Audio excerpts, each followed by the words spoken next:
Aight, we back at it again, boys. Let's continue with the MSQ here. We're now talking to Krele. We're doing the scholar part. I just tackled on the first half of this, first part of the story in the Thavnair. Just got back from talking to the dragon dude over there, so let's see what Krele has to say. My directions were easy enough to follow, I hope. In any case, you stand now before the doors of Nomenon, Charlin's grandest collection of books and tomes. This building is actually only an entrance, and one of many at that. The archives at Nomenon extend deep beneath the surface like the roots of a tree. The vast halls in the great Google library pale in comparison to Nomenon's endless maze of subterranean chambers. Any citizen of Charlin is free to enter and pursue its shelves. Well, most of its shelves. Only Archons are afforded access to certain restricted vaults. I've dispatched Ishtola and Raha to investigate those. Meanwhile, Azal and Alphanoid will help me continue my search through the stacks open to the general public.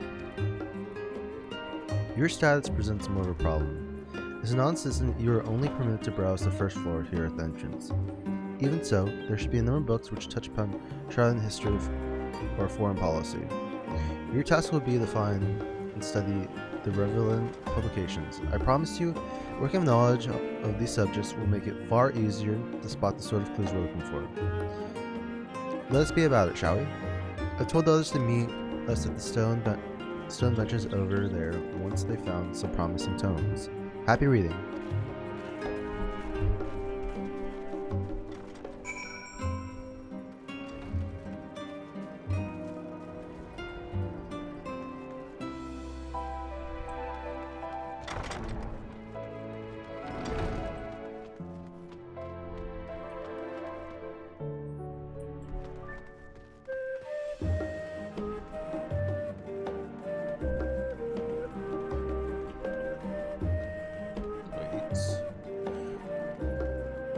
Oh, this is a big library. Books. It's cool.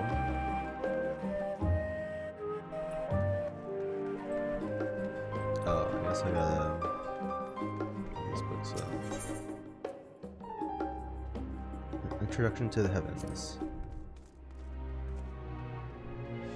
If you ever gaze at the skies above and contemplate the mysteries contained therein, I speak not of shifting cloud patterns, but the vastness of beyond, and the sun of the twinkling tapestry of the night. Some think the dome above us is a finite space, yet amongst the leading thinkers of our age, one scholar's depiction of the boundless sea of stars has firmly taken root. Alas, the heavenly sea remains unreachable, unknowable destination. There are few indeed who can explain, in satisfactory detail, why our own star is believed to revolve around the sun. As technologies allied, we came closest to the understanding of laws which govern that starry abyss. It was they who launched Dalamon and sought to expand beyond our earthbound existence. Having read their ancient ambitions, I wonder, has your interest in this field of study waxed or waned? What if I were to tell you that the internal constellations were arranged differently in the distant past, yet their positions continue to shift amongst perceptibly but measurably as we journey into the future? Would it shock you to learn that the stars drift further and further apart and may indeed do so forever? Are you eager to learn more? Yeah, that's not what I'm looking for.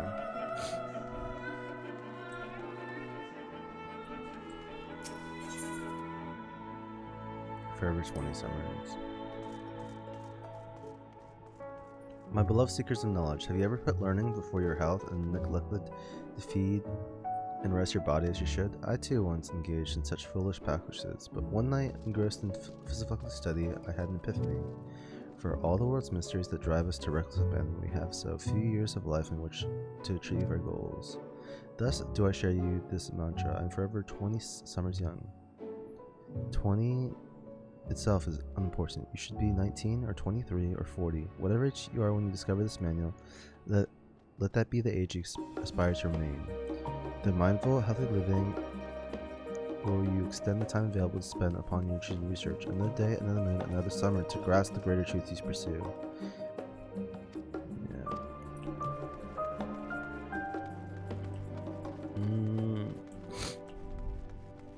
Time worm tone. This might be it. Okay.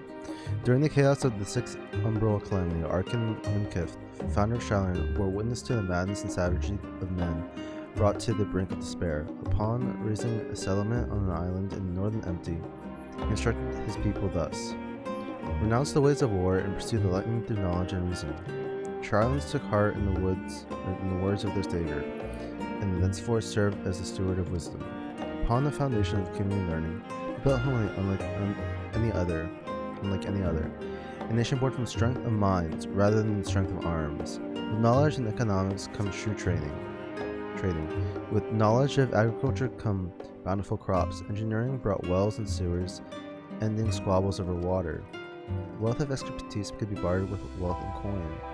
And the more their wisdom spread throughout the world, the more mankind as a whole would thrive. And so it was that no matter the trials and tribulations of the age, the citizens of Shyloin would live by their founder's teaching. For the sake of a better tomorrow, for the sake of a better star, they would eschew the tools of war and with knowledge deliver the world. Yeah, that one is about right. What's this person doing?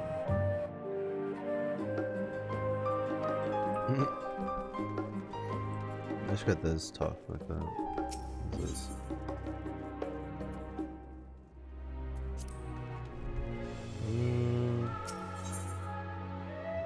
Okay, this is definitely one of them.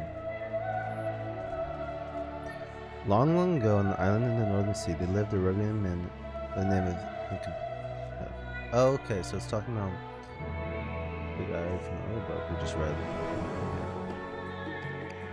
Nimkith was a student of astrology, and he divined that a flood of terrifying proportions would soon sweep over the lands of Eurasia.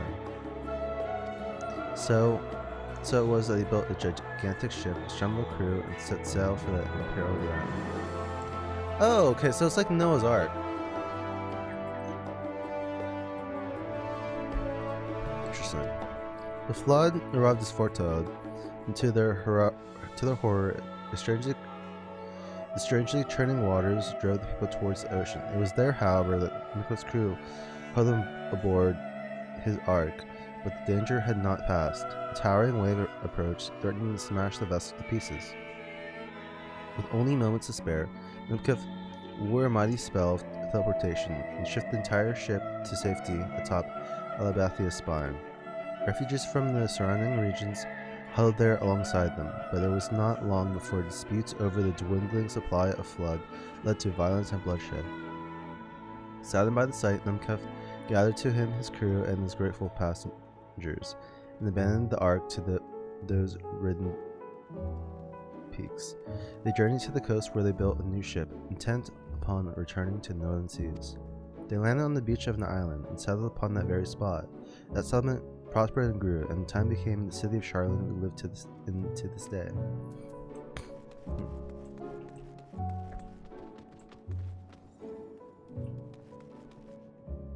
So those two.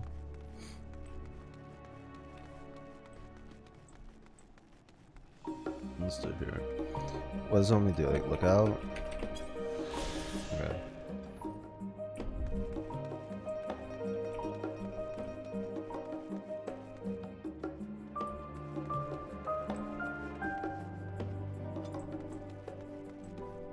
This one.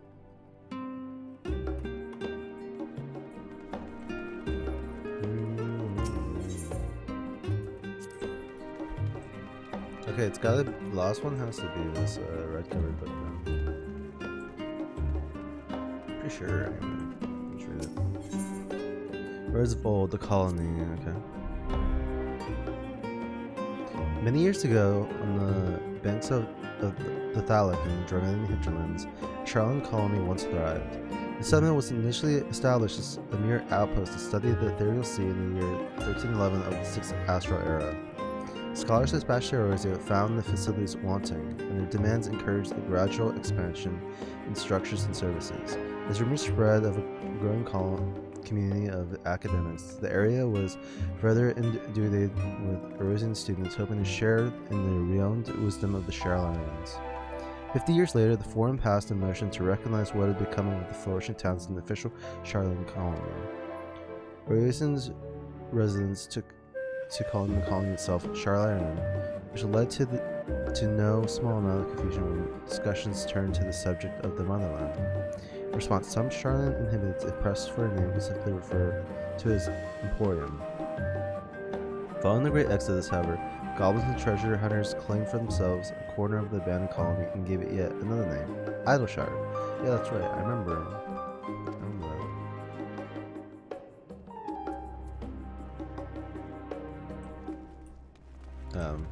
Wait, which one am I missing then? I thought for sure it was gonna be that one.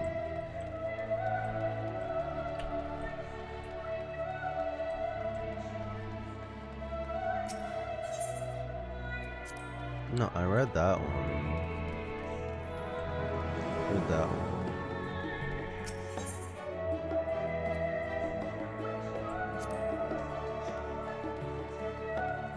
Oh, okay, it's gotta be this leather bound one over here.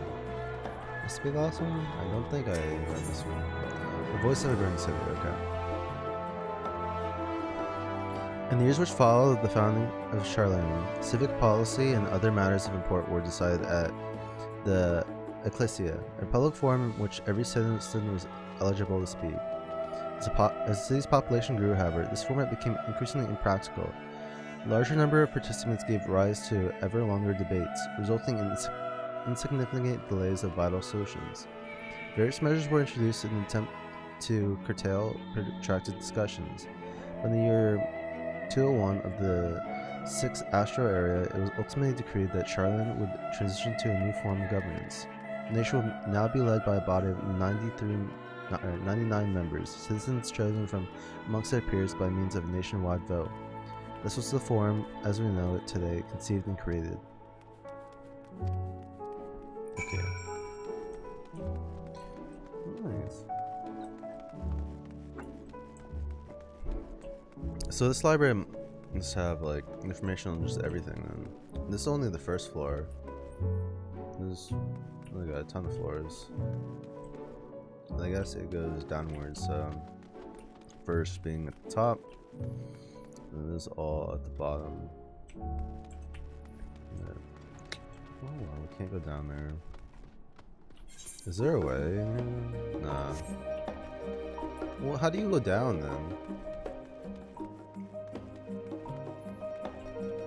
Cause I don't. Oh, I guess yeah. You'd be supposed to have to go through one of these doors. We're not allowed to go in. All right.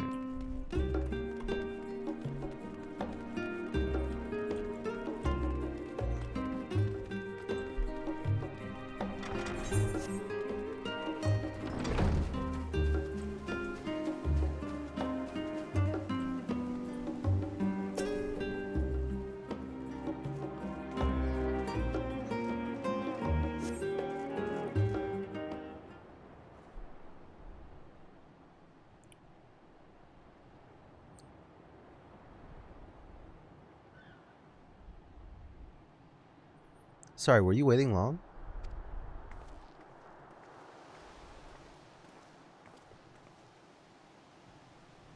I wanted to make sure I'd borrowed at least a few promising volumes.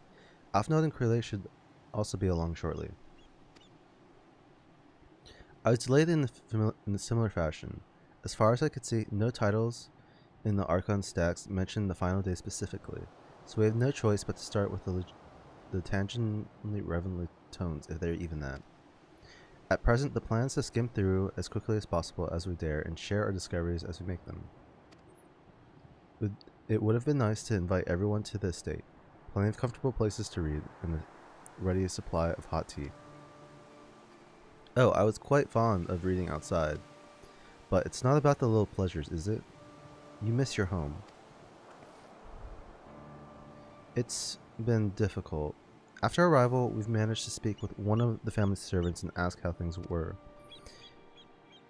It seems that our dear father has instructed the staff that even if Alphina and I were to return to Charlotte, we're not to be allowed to cross the threshold.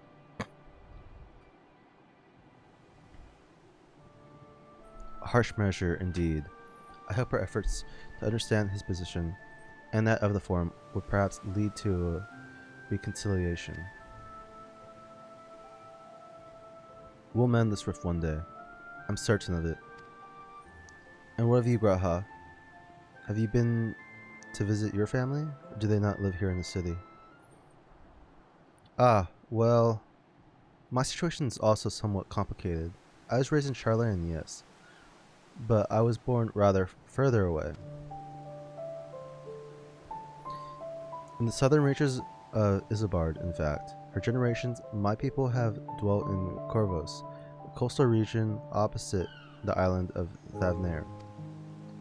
The Alligans found in the city in that fertile land, and by ship brought in subjugated tribes to the Makote to serve as laborers.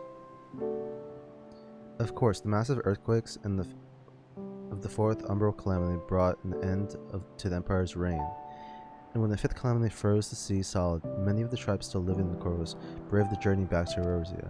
My ancestors, however, chose to remain. They might prevent the remnants of Alligan technology from being misused. Isn't Corvus under Garling rule? For the past 50 years, yes. Some semblance of local culture remains, as is the case for most imperial provinces.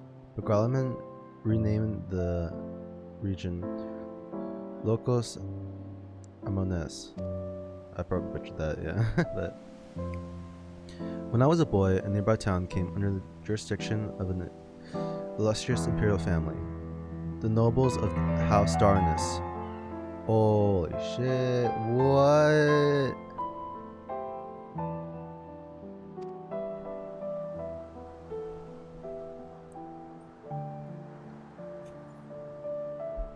House Darnus demonstrated a singular interest in Allagan civilization, and so my tribe was forced to consider a plan of action.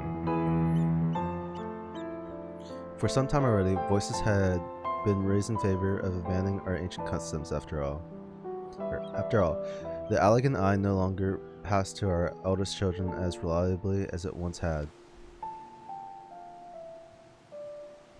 Fear of discovery eventually tipped the scales, and the decision was made to bury our ties to the knowledge and traditions of Allag. As the last child born with the Allagan eye, I was given over to the custody of our friends and the students of Baldestian, who had me registered as a Charlian citizen. I never even considered.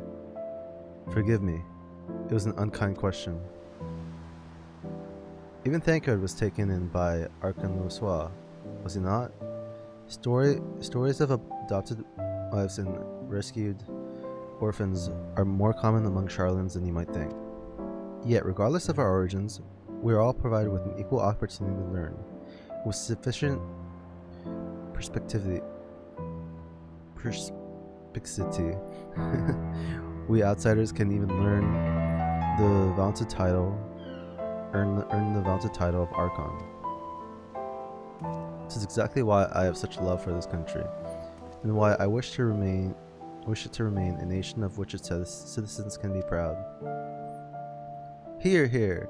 Another good reason to get to the bottom of the foreign stubbornness, aside from the trifling matter of our impending doom. Excuse us while we try to make some headway into these books, Matea. More company should be arriving any moment now.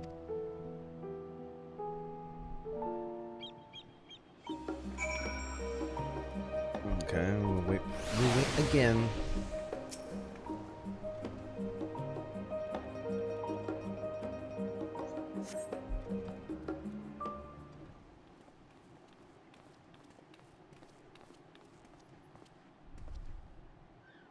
We've returned with our selections.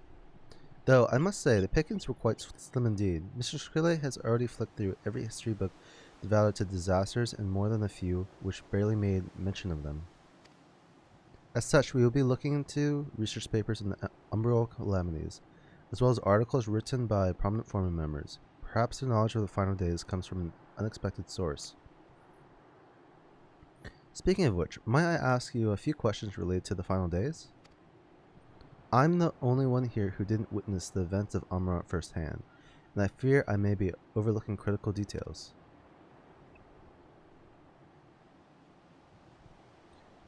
My thanks. Now, where to begin? Are they going to test me? Let's see how well. First things first, what kind of phenomenon did the ancients encounter as the final days drew nigh? What kind of majesty as the ancient days drew nigh?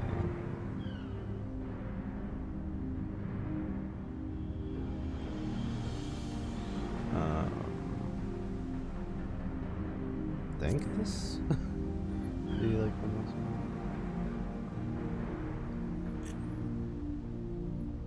Yes, the unfolding catastrophe wreaked havoc on all manner of life. The chaos extended to the ancients themselves, causing their powers of creation to spiral out of control.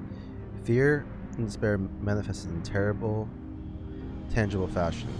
Meteors raining from the sky, fire erupting from the ground, indescribable abominations prowling the streets.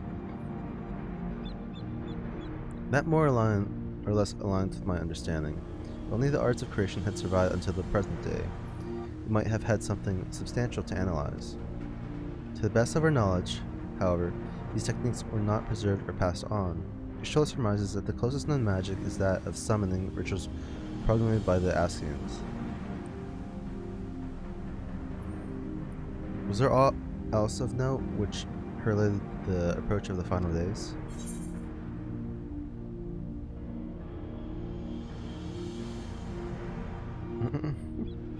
I love how they've really been improving these multiple choice things. I like that they have that. Is it more of an RPG vibe?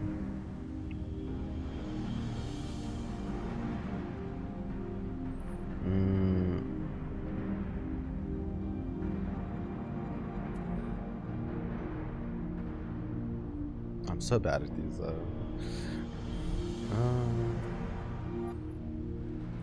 The entire star was engulfed by this disaster at once. To say it began with an moon sound from the land itself. First, I go with the second one.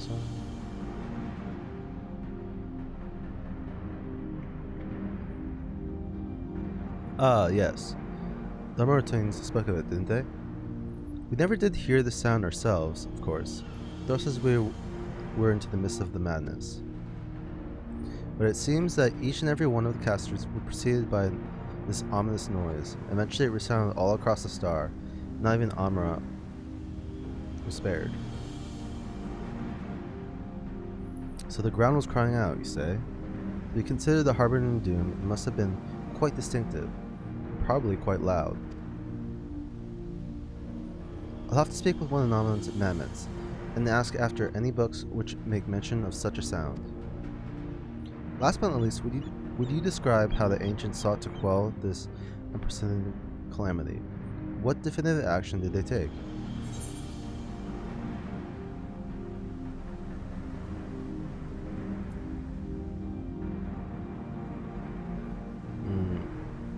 They summoned Zodiac, yeah.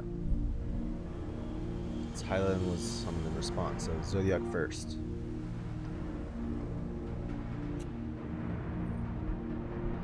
Yes, with Elibis serving as his heart, so many gave themselves in sacrifice to bring him into being. We do not know exactly how Zodiac brought salvation to the star, only that by his godlike will were the laws of nature set alright. Then, once the balance was redressed, the ancients offered up a further sacrifice to heal the ravages of the final days. Life spattered anew, and there was these fledgling souls they intended to render onto Zodiac. A trade that would have allowed them to resurrect the shades of loved ones absorbed by the primal. or might have, had Venet and her followers not manifested their opposition in the form of Hydaelyn.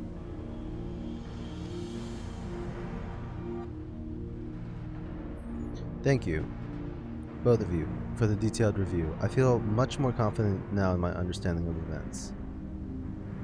With all that freshly in mind, it does make me wonder what the Telephoroi truly mean when they speak of bringing back the final days. We've seen what they're doing with those towers of theirs. Is forcing people to summon primals a kind of catalyst? Are they attempting to mirror the conditions caused by the unstable creation magics? Or are they simply using the final days as a figure of speech? It can be a metaphor for the scale of destruction they plan to unleash. But this is all just pointless conjecture at this stage. Let us return our attention to the forum, shall we? We should keep an eye out for Y'shtola, but 'tis time we begin studying these research papers.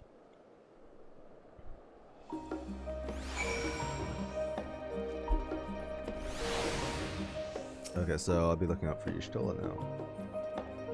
Mommy, come here.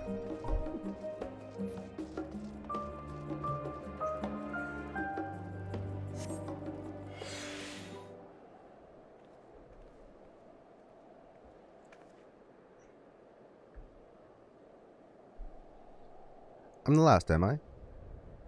Will my extended search of Archon stacks produce one or two possibly useful books? But I wouldn't get your hopes up. If you recall, Ranger learned of the source's reflections from the Grin oracles. For its potential to cause panic and confusion, that tome was deemed Apocrypha and sealed away in the Great Grubel Library. It is even less likely that knowledge of the uncentered world, not to mention the horror of the final days, would be left sitting on a shelf for any curious scholar to find. It stands to reason, then, that my colleagues, be they archons or counselors, should prefer to be largely ignorant of the subject. Yet, when you confronted Master Quatronon with knowledge of the Telephoroi and their machinations, he scoffed at the suggestion that they posed a threat. He seemed adamant that the Forum would know if the final days were truly among us, which only supports the conclusion that whatever privileged wisdom is guiding the Forum's behavior is being kept secret from the rest of the nation.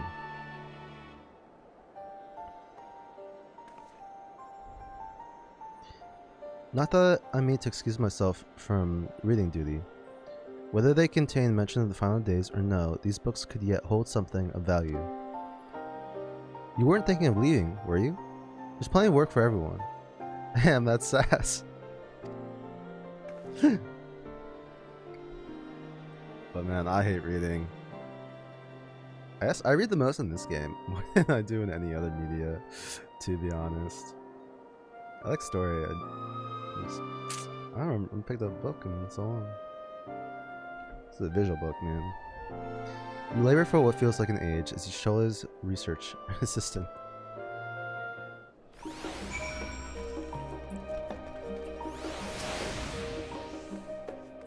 Oh dear, you look exhausted, but what about your studies? Were you able to find any books on the subjects I mentioned? Then the day was well spent. Should you wish to read them again, a memo at the reference desk will point you in the right direction. I think not. I'm good. For the moment though, I suggest you take a well-deserved rest. We might be occupied with our research for quite some time. Can I get the foot gear now?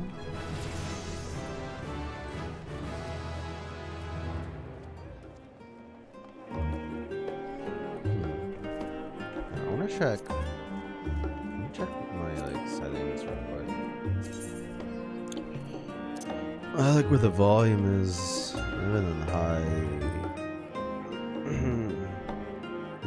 Could turn some things down. Yeah, not all. It's all good.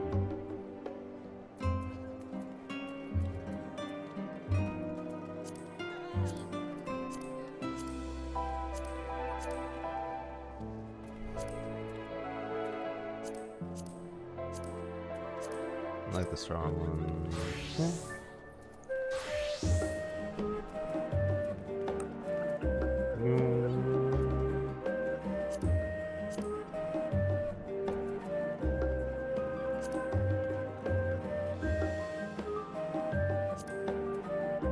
I already have it with the reshape. There's a need to.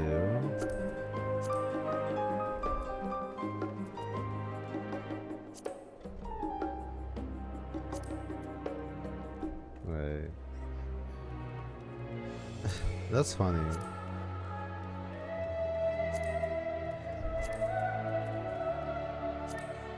Okay, so this is like a few.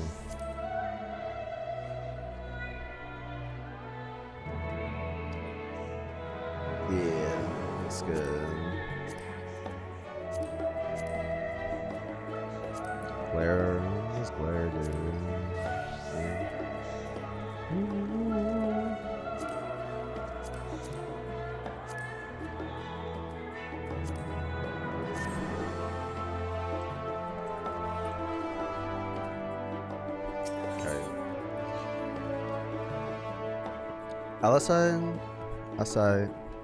Alisei, yeah, that's how you say it. Alisei appears in desperate need of a study break. Ready for a tea break, Mateo? I know I am. Honestly, my neck and shoulders are going to calcify if I don't stretch my legs and walk around a bit. You know the last stand down in the harbor, don't you? Come and meet me near the outside tables and I'll treat you to their coffee. It's quite good. Wait a bit. No. I was looking at the settings and yeah, reshape. I guess it's mostly right there, yeah. It's because there's like a bunch of people there.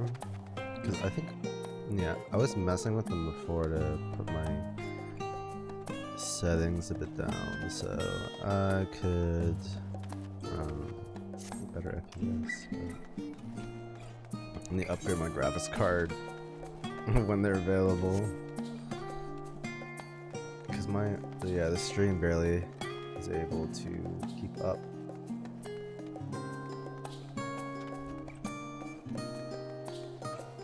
That's for sure. Especially with the snow right now, probably. That's really cool. The snow looks different here more than anywhere else.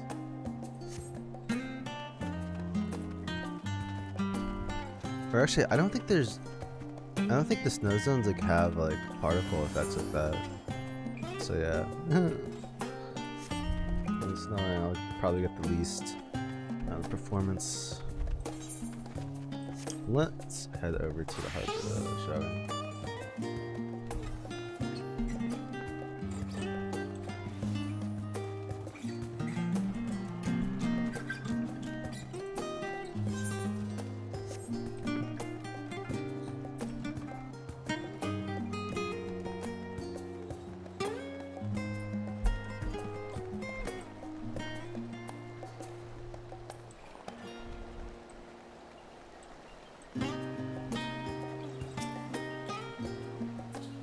As busy as ever, I see. How very Charlene that no other gourmet cafes have sprung up to compete for customers. Oh yeah, so this is the cafe they mentioned that is only like fine dining place in the city. Everything else is like dietary foods that are like healthy but don't taste super good. That's kind of like my mom's mindset. Actually, this crowd gives me an idea. Before we place an order, why don't we ask a few questions and gauge the mood of the city? I'm interested to hear what the average citizen has to say about the Teleferoi. We might even learn something new. Worth a try, don't you think? Alisei is now accompanying you. Keep her at your side in order to proceed with the quest objectives. Yeah.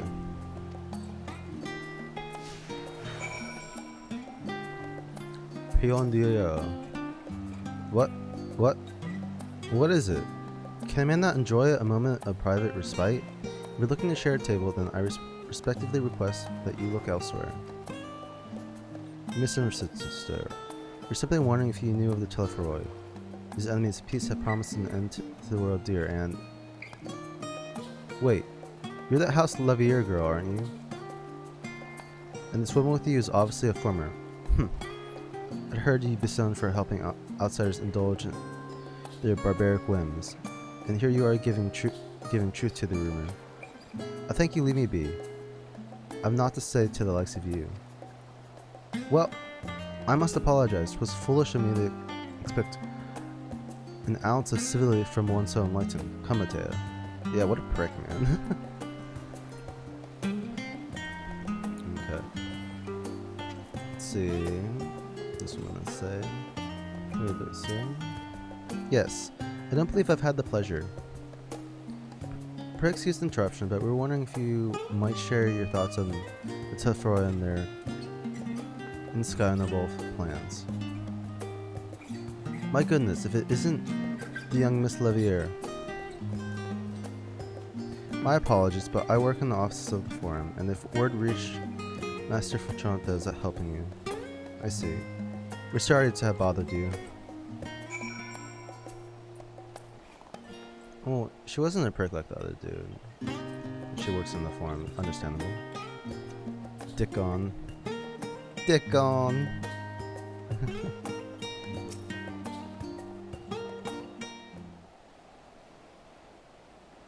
Ooh, just a minute. Welcome, madam. What can I order? What can I offer you today?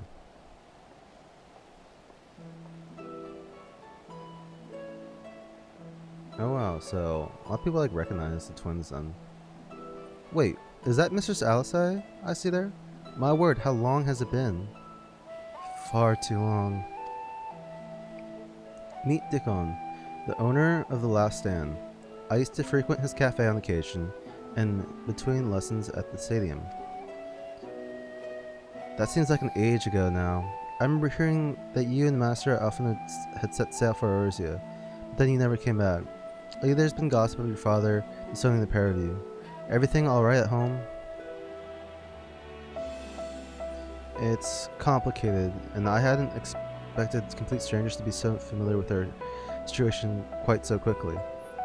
Everyone has an opinion, it seems. Well, it is House Levier. No matter how discreet Master may have been, news of your family's doings never stays secret for long. That being what they are, what brings you back to the city now, of all times? We have questions and only Charlene have the answers. Tell me, Master Dickon, you heard anything of the apocalypse called the Final Days?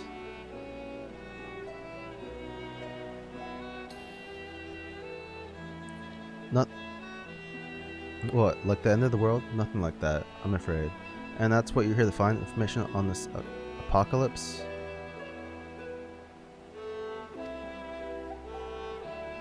I wish there was more I could do to help.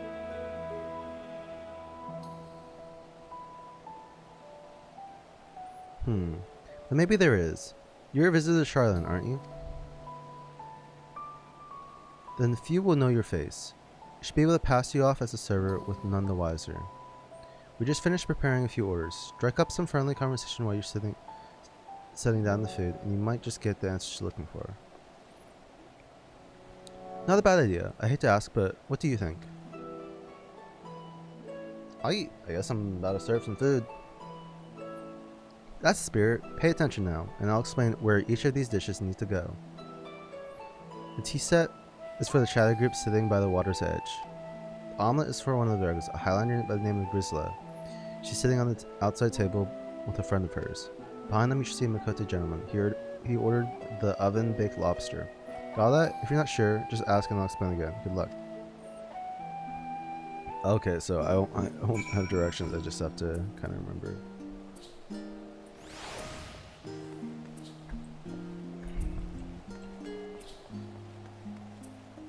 Or, I mean... Oh, okay.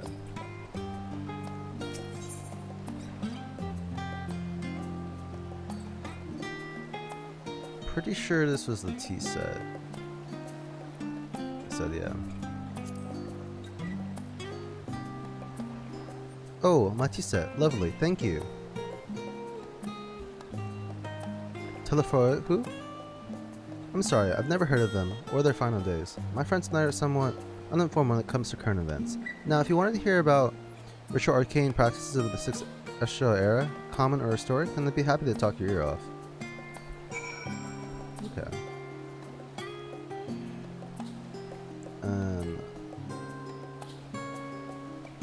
I think this was the omelet.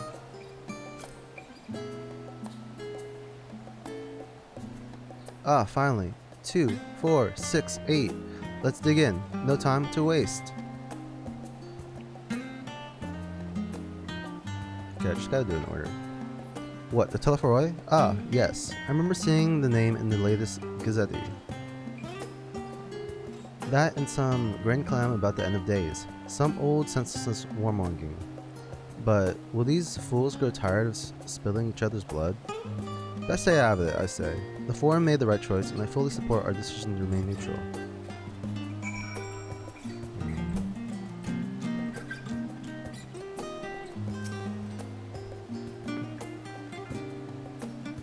Ooh, is this guy related to Graha Tia?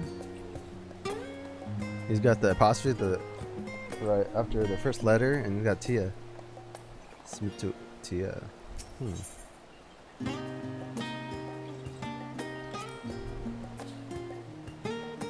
At last, the oven-baked lobster is mine. You have no idea how long I've scrimped and saved and suffered to afford this heavenly dish.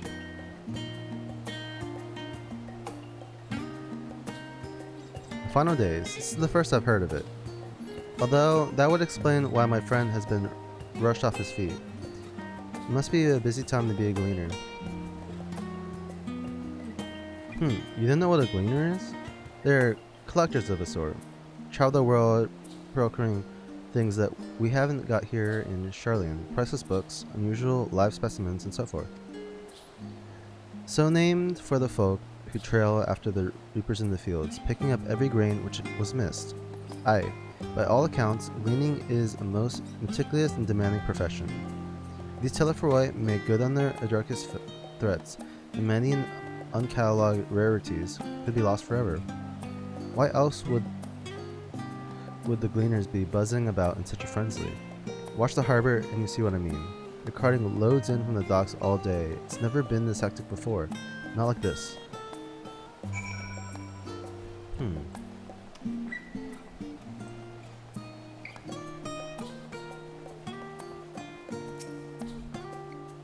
Any trouble with the customers? Were you able to get anyone talking?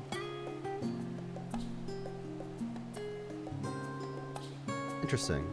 They seem unaware of the final days, aside from whatever vague news the gazettes are printing. Even Dickon had nothing to offer, and he's the best source of gossip in the city. If the Forum does have secret knowledge, then they've done an impressive job ensuring no one whispers it in the wrong ear. In any case, thank you for playing the part so well. Here, the cup of coffee I promised. But let us enjoy our drink somewhere else, shall we? Maybe behind the peristyle, away from the gossips in their wagging tongues.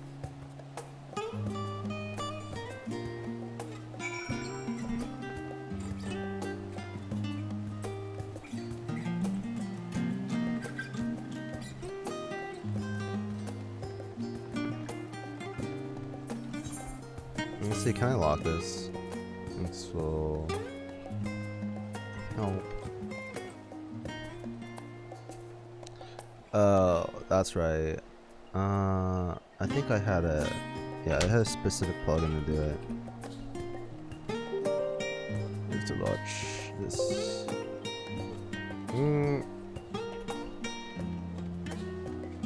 Oh, I gotta update it.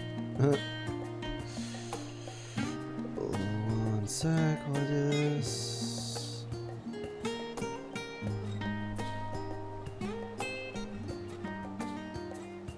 Maybe do I need to?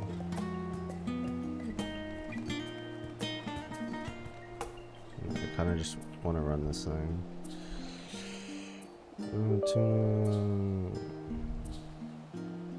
It might force me. This is working. See. Alright. And I can test in game. Alright, yeah. All I'm doing is locking my frame rate, so my stream quality should be better like this, so. Also just full screen, because I'm not doing anything else. There's no point in keeping it borderless. I do this, I'll also get a slight boost in FPS, I think. Oh.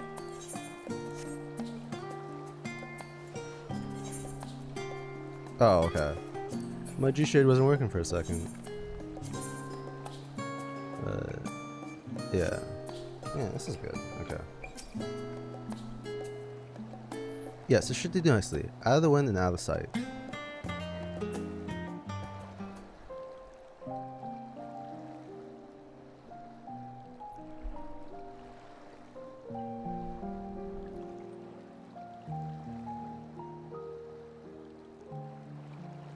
When our father disowned us, I couldn't believe what I was hearing. It wasn't until much later that his words began to sink in, that I began to feel the weight of what it meant.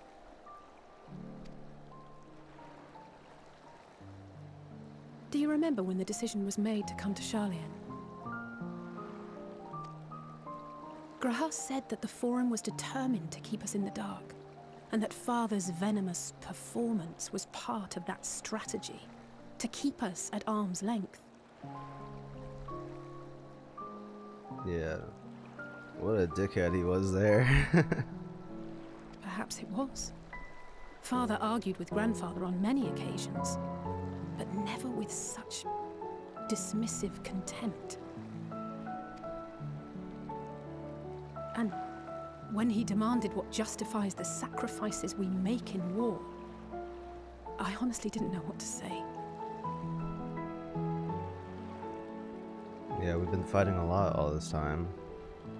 Neither did Alpha know, I know, but never for one moment did I believe we had made the wrong choice. So all I could do was fume silently. She angry? It was only afterwards that I realized how childish I had been. How being stubborn and self-righteous must run in the family.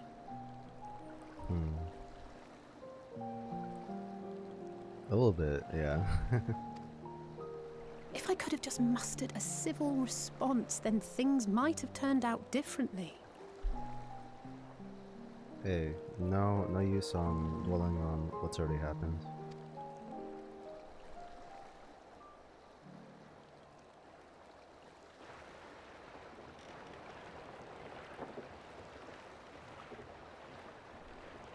Huh.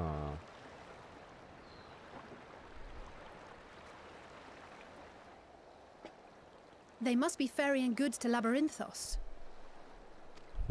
Labyrinthos.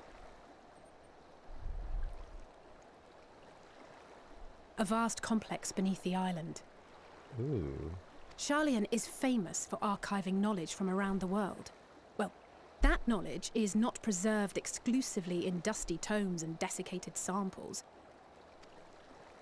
Our living library, comprised of all manner of flora and fauna, is housed and studied within that underground facility.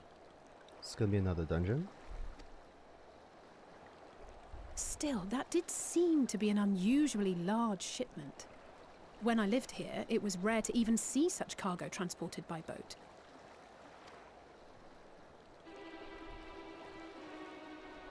Wait! Didn't you hear something in the last stand about the gleaners coming and going more than usual? Well, I think they're the ones we saw manning those boats. And gleaners answer to the Forum. If the appearance of the Telophoroi prompted this sudden burst of activity, then Labyrinthos may hold a clue as to what the Forum is planning.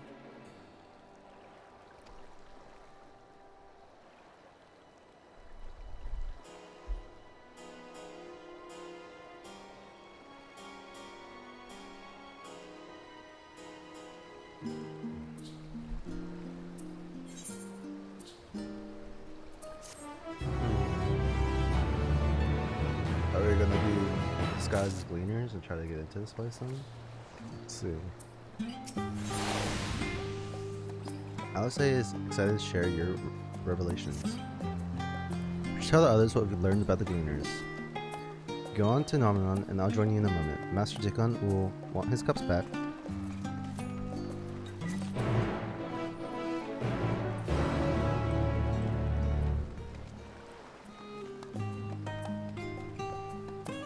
Oh, this is like the leaf counter.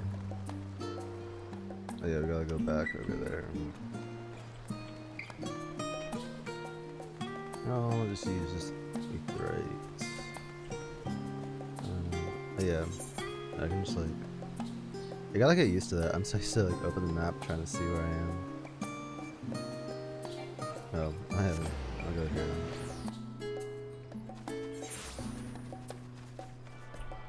And we'll probably be going to the stadium next. So.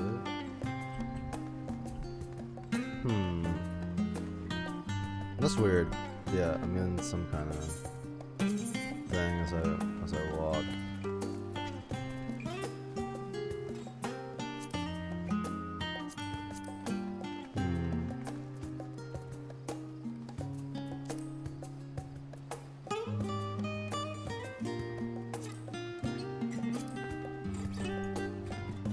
I mean, right. Let me see. Can I actually do it? I think I might actually be able to. They changed it.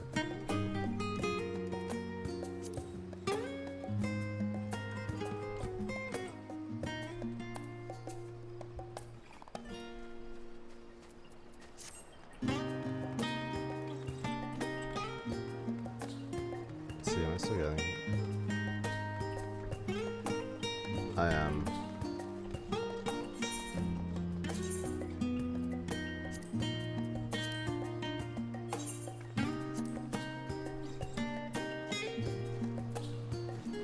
Okay, I gotta.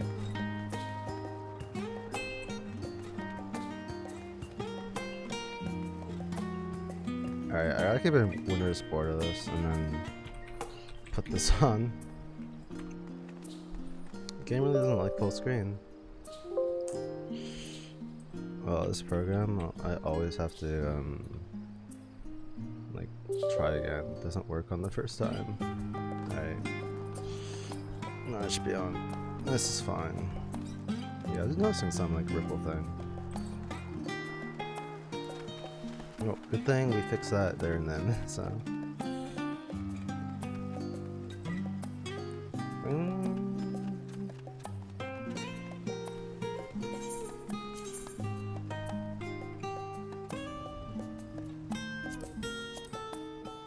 Yeah, let's keep that in none. Yeah, since I have another program controlling it.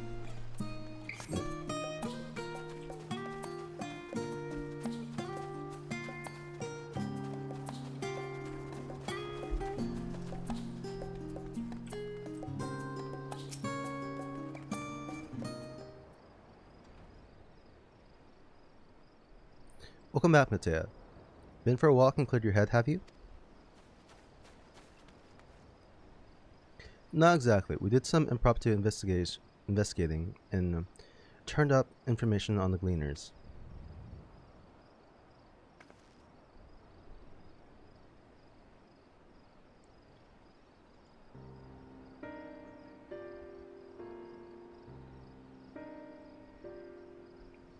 Makes sense. The Gleaners take their requests directly from institutions and bureaucrats, but as you say, they ultimately answer to the Forum.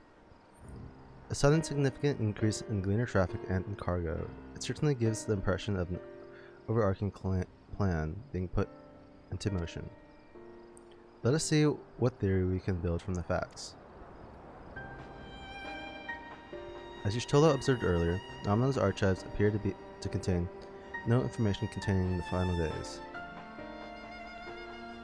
Coupled with what Matea and Alisai learned at the last stand, we can be reasonably sure that most Charloons know nothing of that particular period of ancient history. Yet my father and the colleagues are not only familiar with the final days, but are also somewhat certain that the destruction being perpetrated by the Telephoroi is wholly unlike these apocalyptic events. Moreover, the Forum claims to be so occupied by a duty such of such pressing importance that they saw fit to anonymously deny Ariza's request for aid. Now, for the Gleaners, official agents of the state have been mobilized on an unprecedented scale. I do not think it is a stretch to conclude that the Gleaners' recent activities are in service to the Forum's secretive ends.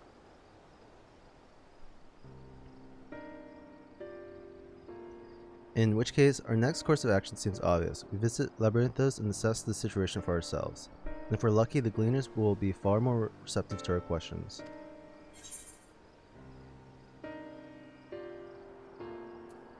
What shall we expect down there?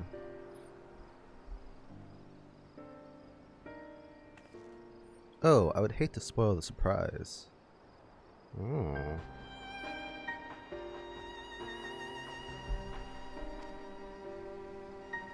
As for myself, there are a few more subjects that I should like to research. I may join you later, but feel free to leave behind your borrowed books and be on your way. I'll see to it that each is returned to its proper place. That'd be a great help. Thank you, Raha.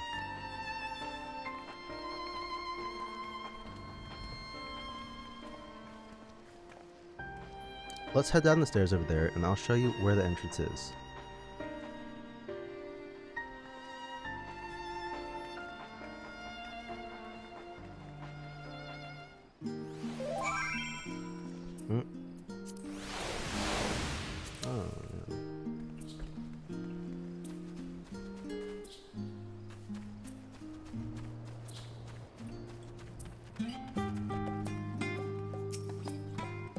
Ready? Labyrinth is not too far from here. You may find the path a bit disorienting. I'll take the lead, so stay close. Gotcha. I'm just gonna mute this chat because that will be annoying. Oh.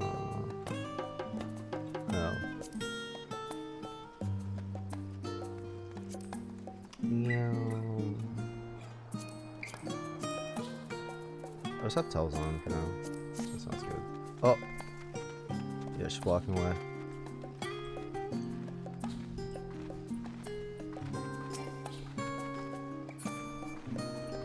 Hey, yeah, I can turn walk on too. Now we run! Try to keep up, okay. I can run a little faster because I'm a ninja.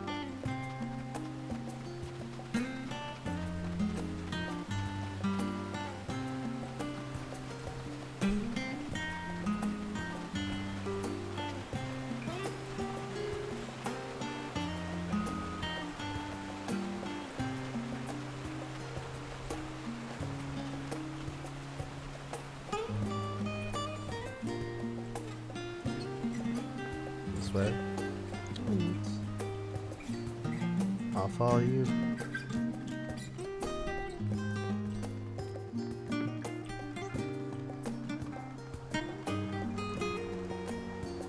Yeah, so people already leveled their Reapers to 80 yet.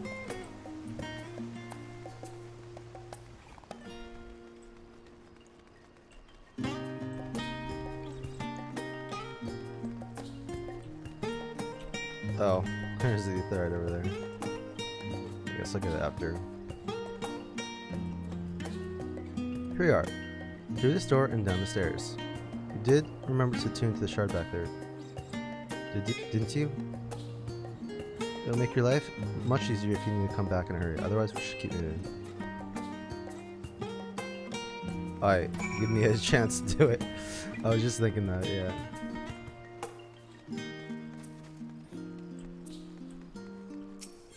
I was just following you. Oh no, I did it into it?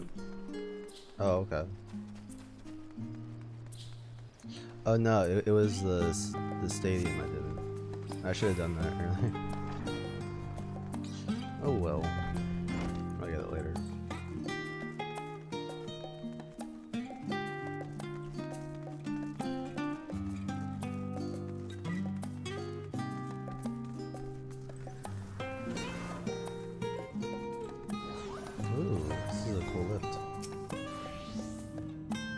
All here now, yes? I've taken the liberty of securing permission for our group's descent. Right. Everyone onto the lift and down we go.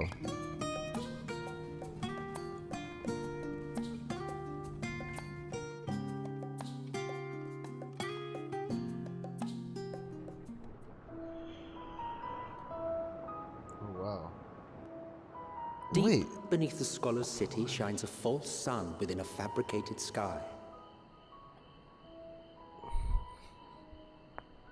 In any age exist those who consider the floor an extension of their bookshelves.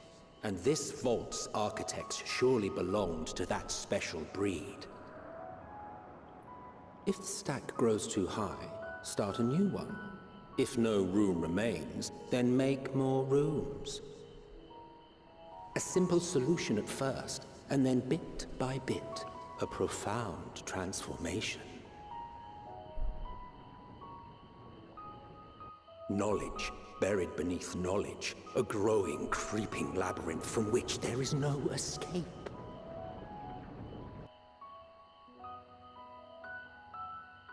Yeah, so this is the like Stardew Valley type content I remember them talking about. This must be where this is gonna be introduced. Yeah.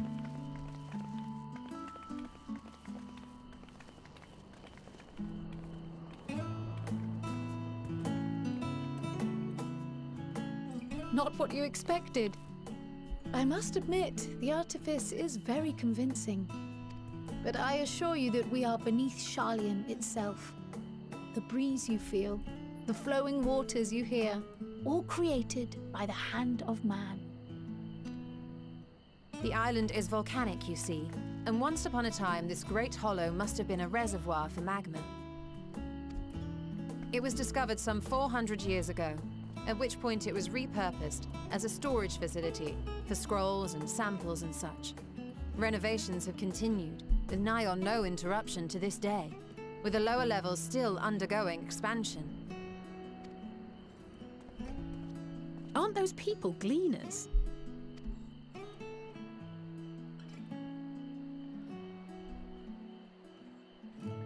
Aye, judging by their dress. They are said to work alone as a rule, but 'twould seem that rule is being enthusiastically broken today. It may be as you suspected, that they are engaged in a task apart from the norm.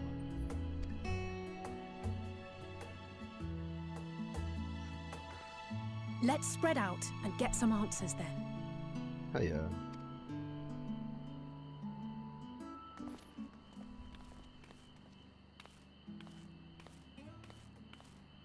Ugh.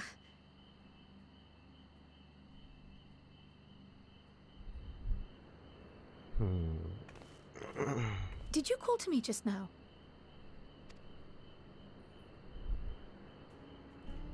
No. How odd. I must be a bit dizzy from the descent. I'll be fine, I'm sure. Let's get to work, shall we?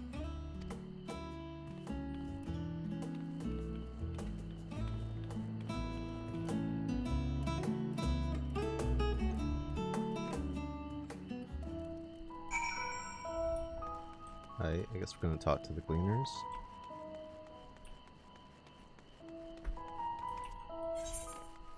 Oh, okay, so this is like really big. Wow.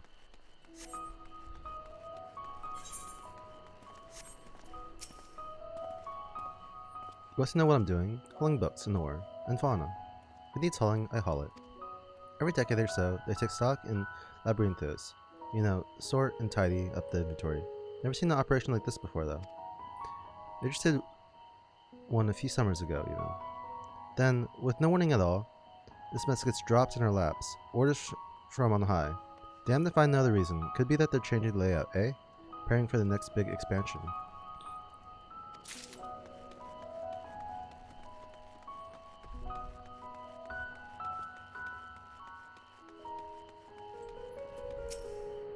Let me think. The race seed should be item 1058. Common seed 1059. Summonary 1060, or were they 1061? My head feels like it's been stuffed with moko grass. Why more loads to take out than carry in? Why do all this at once and risk mixing it up? What if someone mistakes the Corinthian carrots for the Garabonian carrots? What then?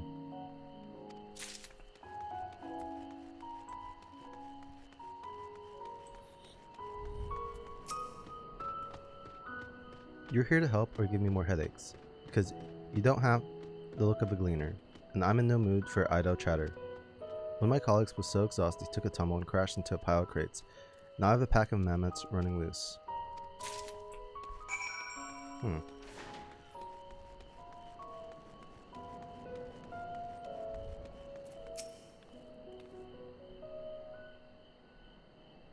Any luck, Matea? What tales did the gleaners have to tell?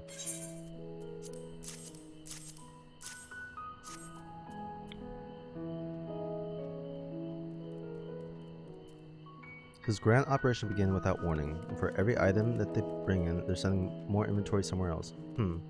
They'll explain the haggard faces I've been seeing. You're right.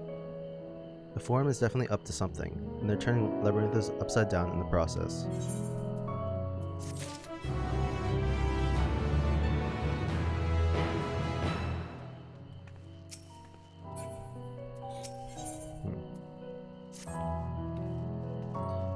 We would do well to learn more of what, specifically, the Gleaners are being tasked to do, as well as who has tasked them to do it. If you're game, Matea, I have an idea. What's up? Didn't one of the Gleaners you mentioned say something about escaped mammoths? Perhaps if you were to help him capture said creatures, he might be inclined towards a more friendly and enlightening conversation. In the meantime, I will turn my charms upon this Gleaner here, and compare notes afterwards. Happy hunting!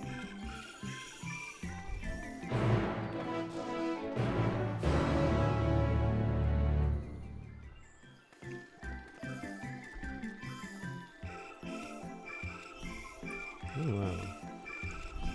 This is music though, wow. Each of these zones really has like a distinct BGM. No, not BGM. Like.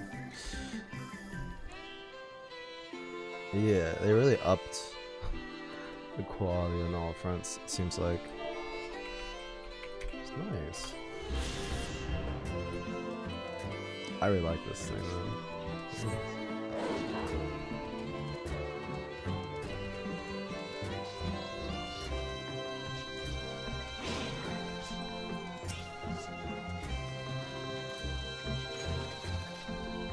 You wish to help me find the marmots.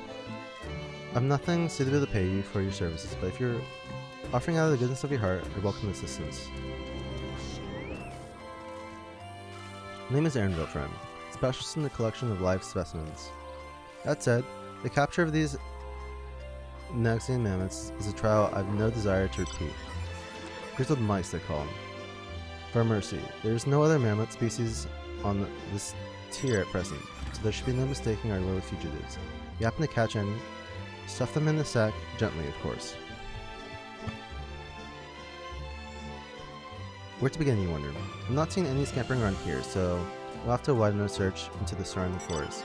Be on your guard, though. There are beasts out there that won't hesitate to prey on the mammoth or you. I'll search the trees to the west, eastern part of the forest. Eastern part of the forest is all yours. Good luck.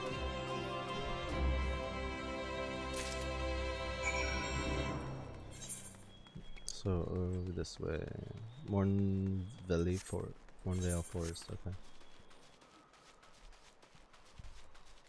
Wow, that's a it's a big boy. Not creepy at all. Is he just a regular mob or troll? Wow. Yeah, those things are pretty damn big. I do say. I'm gonna try fighting one in a second. Oh, okay, I see. Look over here.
Here, get in the sack.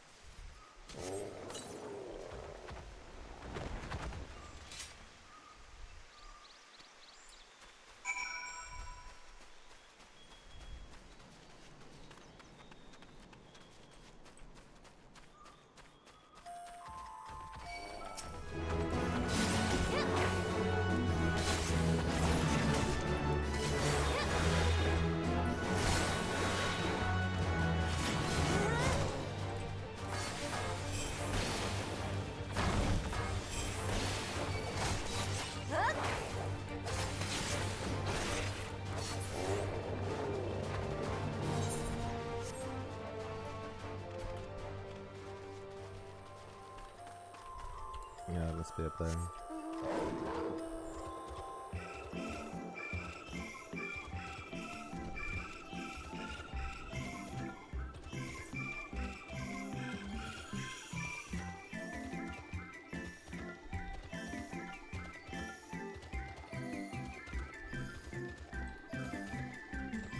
Let's see.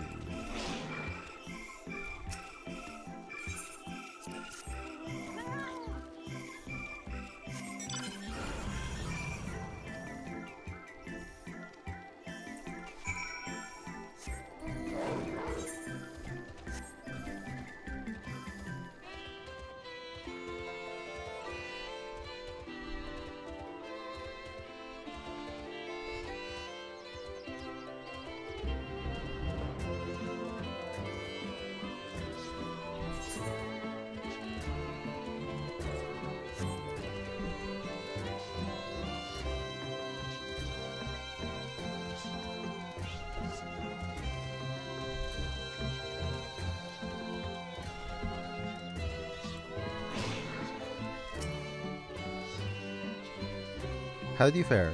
I tracked down 3 of the pack, which leaves 1 accounted for.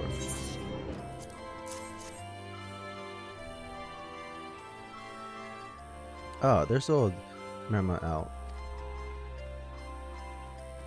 Wait here a moment while I put our friends in a holding cage.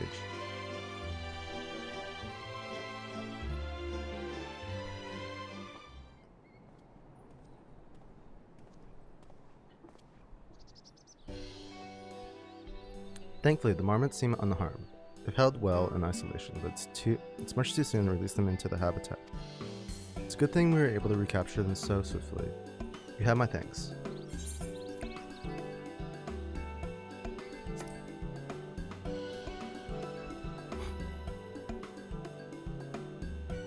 As for the foreman to decide. They are the guiding authority behind Labyrinthos, after all. This job was but one small part of this great inventory of theirs. Suitable for consumption and easy to breathe. Those were the 2 conditions I was given for the stocks. I was instructed to procure. I don't know what the forum has planned for the rest of these creatures, but at the very least, I doubt they'll be served for dinner today or tomorrow.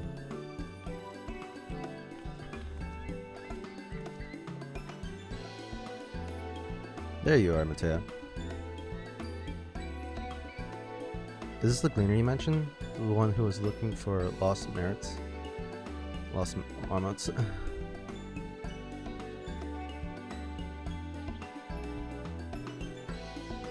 Interesting company you keep, friend. Who are you folk anyway? I'm Khalid of the students of Badarsian.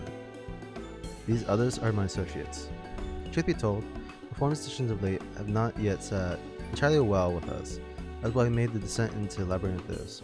We hope that by seeing those decisions put into action, we might more fully understand the reasoning.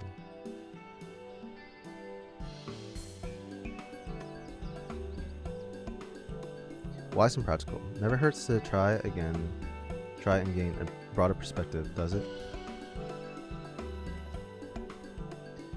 Anyway, duty calls, another animal to capture, and closes to empty.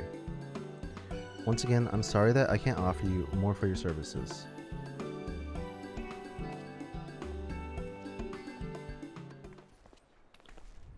Did you learn anything new from your friend there?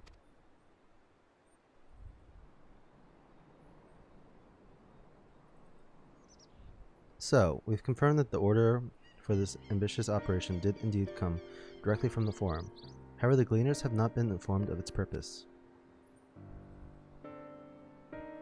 I'd say that fits with everything we've heard thus far. We also discovered when the operation began, the Forum contacted the Gleaners Guild ship and put their people to this great work some 4 days after Teleforoy made their chilling declaration. As seasoned travelers, the Gleaners keep abreast of news from every corner of the world as a necessity. Thus am I inclined to trust that their calendar of events is accurate. Altogether, it gives the distinct impression that this undertaking was a sudden and unexpected development. Yet, I find it hard to believe that such comprehensive restructuring of Labyrinthos and its archives could have been planned in so brief a window. Nay, this plan was long in the making. They were but awaiting the right time to put it into effect. And Teleforoy's declaration was what set it all in motion. It seems likely, but let's not leap to conclusions just yet. For the moment, I suggest we conduct a wider investigation of Labyrinthos. The more facilities we visit, the more pieces of the puzzle we stand to find. In that case, how about we head to the Arcanum? From there we can reach the lower... Krile, you good? Krile, what's wrong? I'm fine, truly. The sudden descent has left me with a bit of a headache, that's all. Nothing will stop me from soldiering on. Let's be about it then. At least allow me to take the lead. I'm fairly certain that I remember the way to the Archaean. We follow the path east, through the forest where you were chasing after that mouse. Or mammoth, was it? Anyway, 'tis the trolls you need to watch out for.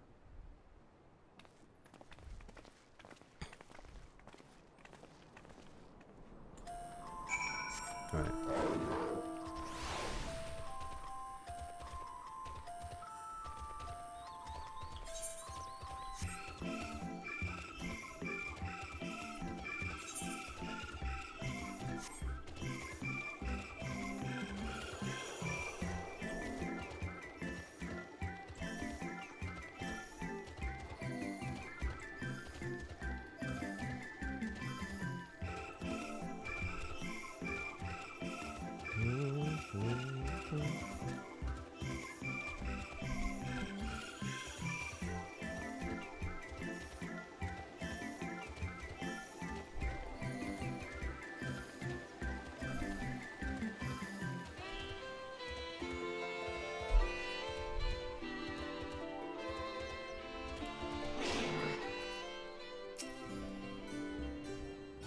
Behold, the Arcane. As Nomenon serves as Charlone's literary archive, so does the structure house the city's wealth of material data.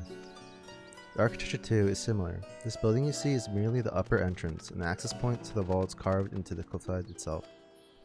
Within those vast rooms are stored countless samples and specimens, as well as detailed records which describe them.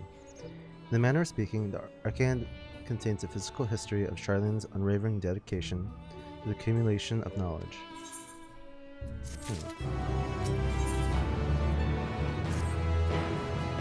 Well, we won't learn anything of value standing out here. Let us proceed into the main building and speak with the custodian.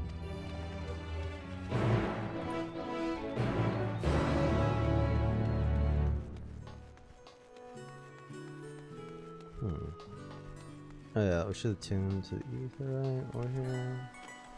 Let's go and do that. Oh wow. This is pretty efficient.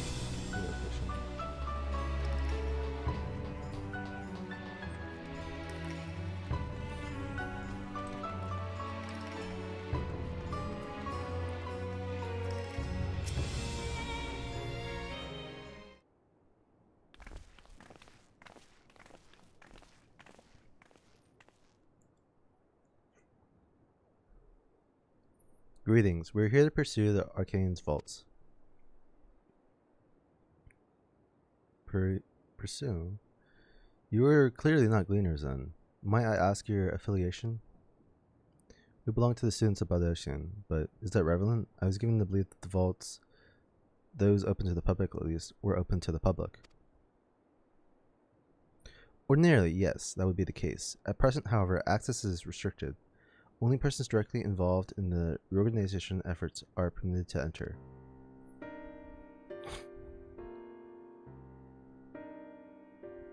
Not us then. I suppose we better move on to another facility. This building has a lift which connects to the middle tier, yes? Might we at least make use of that? That service has also been suspended, I'm afraid. For the time being, priority has been given over to the conveyance of inventory. I apologize for the inconvenience. Please come again after our reconstruction operation is concluded.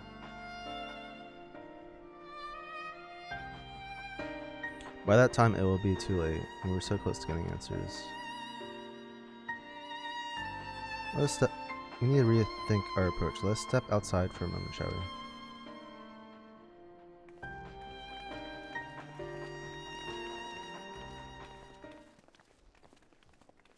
Students of Baldosian.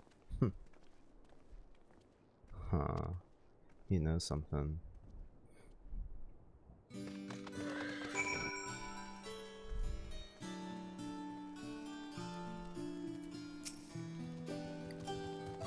We are at impasse. As we have no other leads, I should like to pursue this one further. But I doubt that our stone-faced custodian would be swayed by heartfelt pleas. We must seek another means to access the lower levels. It is likely that the people in this area are involved in the reconstruction in one way or another. If we were to integrate ourselves, they might allow us to accompany them on the lift. Let's ask around. Surely someone is needed and a few strong backs to lighten the load.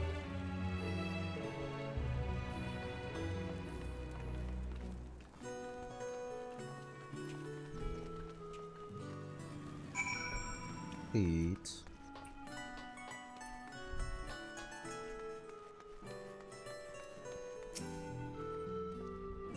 Am I taking a lift? Oh no, we're just students. They won't let us into the Arcane, even though we found. Actually, we have no idea what it is we found. There's no record of such a creature anywhere. But it was wandering around Tranquility, and so we thought to donate it to the vaults.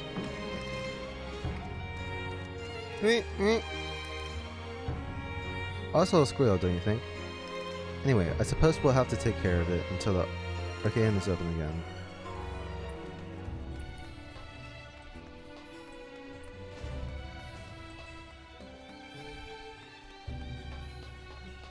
Little froggy.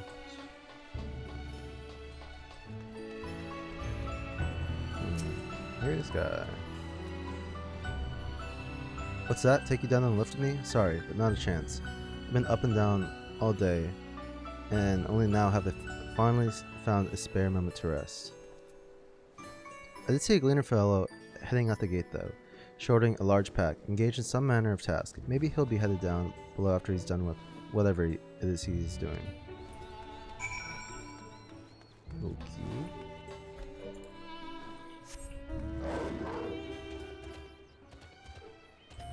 Let's check that out.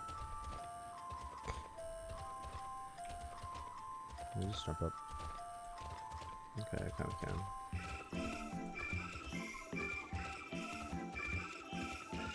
Okay, I can't go in there. He's probably around this. Oh, he's down there. Let's see.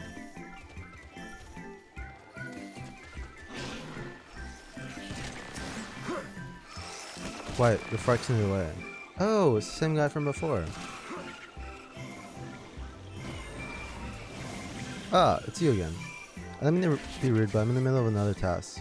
The Cloudkin I need to capture is very close. It's close, very close. You wish to help me with this too? You spend your time in unusual ways, my friends. Still, 2 hunters are generally better than 1. Very well. The canal here is a common gathering spot for birds of all kinds. The one I'm after today is the hornbill. Its feathers are green and its cry a deceptive call. Single it out and shoot it with the sleeping dart. The effect's short-lived, so I'll wait down by the riverbank to claim our quarry. Be sure to hit the right one.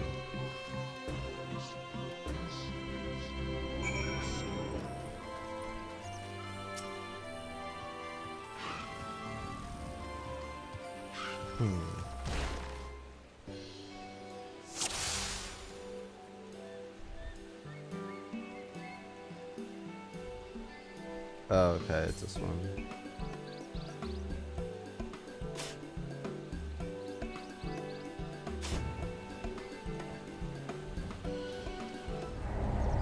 Wait, I thought it was the one that did caw caw. I thought for sure that was the one.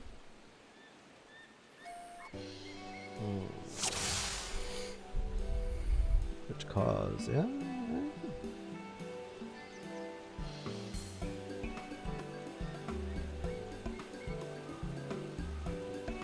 I mean,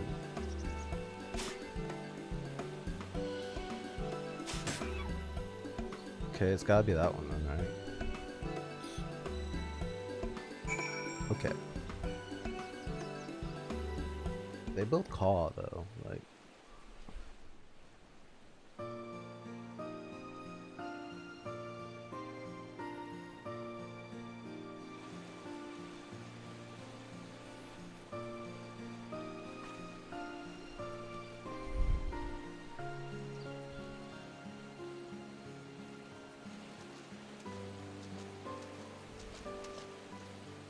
Fair shot. He talks. Nicely done. Let me truss this one up and I'll make my way over to you.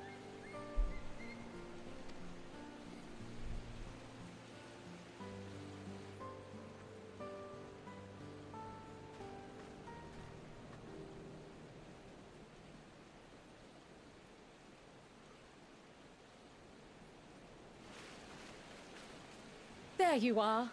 Any new revelations?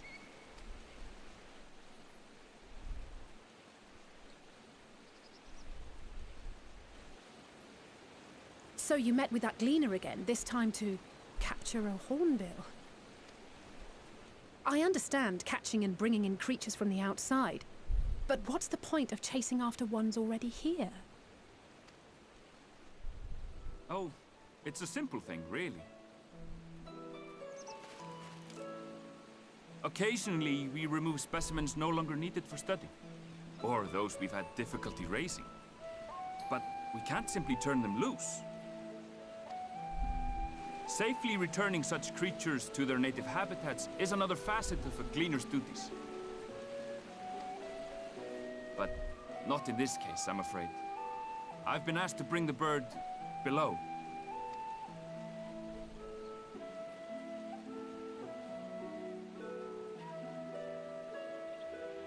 The restricted section in the lower levels of Labyrinthos.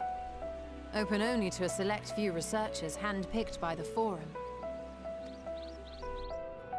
The projects down there are the subject of rumor and hearsay. Forbidden magics.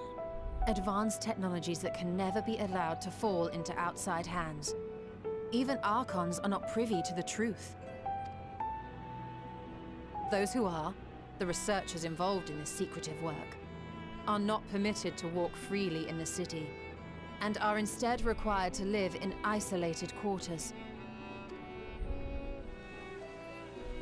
What could a facility subject to such strict security protocols possibly need with a hornbill? An experiment? Possibly. I wasn't afforded an explanation. But judging by the requisition list given to me and my colleagues, I doubt it's for any kind of advanced research. I'd be more inclined to believe we were making preparations to migrate to the south. Mericidia or thereabouts. What? Why would you say that? Much of the flora and fauna we were asked to procure could serve as reliable sources of sustenance. They're comparatively hardy species, too, able to endure harsh climates. And among them are specimens known to be effective in improving soil quality and purifying water.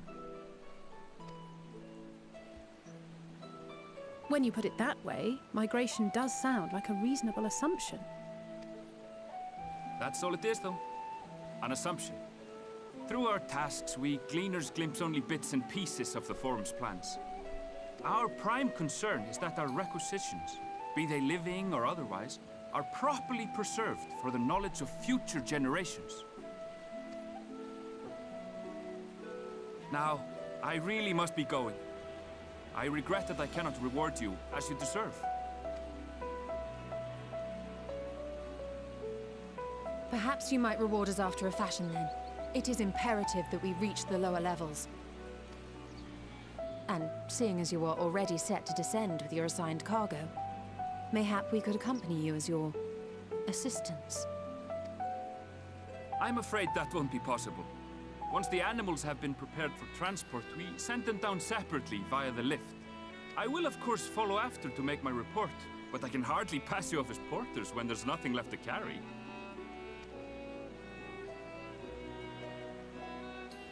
Indeed. Pray forget I said anything.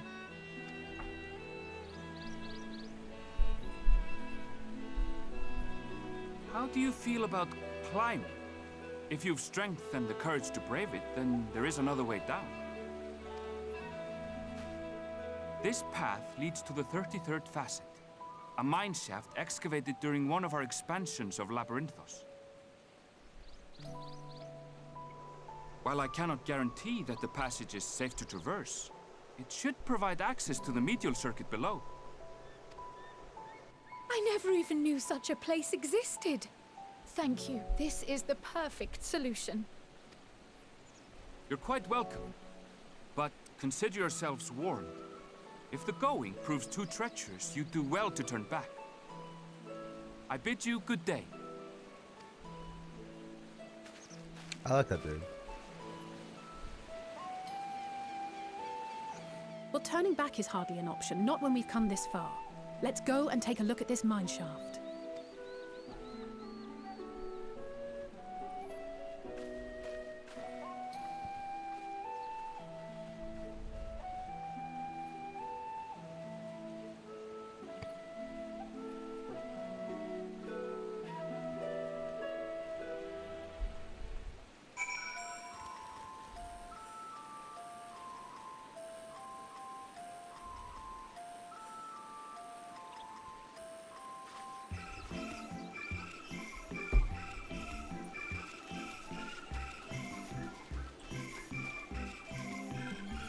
Oh yeah. Guess we're climbing. Going rock. Oh, wait, did I enter first person or by accident? Yeah, I did.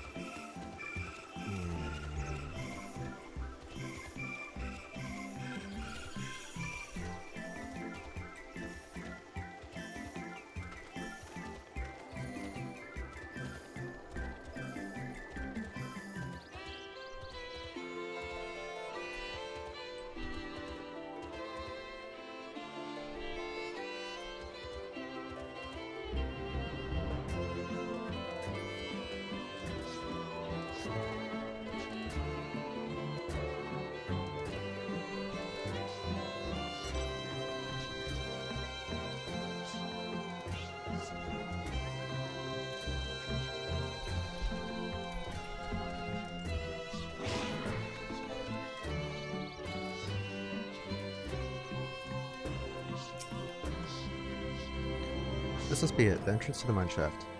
'Tis faint, but I hear something moving within. Creatures home there by the researchers, you think? With slavering beasts aside, we will need to watch our footing. We should tighten our straps and such before we continue.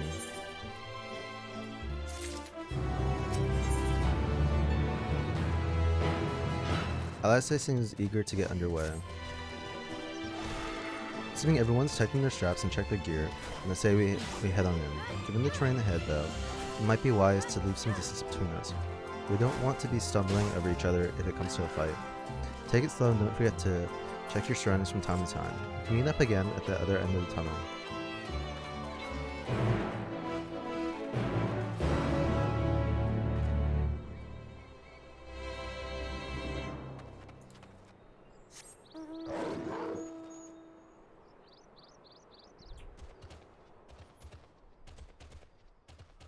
Oh, let's go. Oh, it's pretty ominous in here. Wait, I saw a creature. Mushrooms!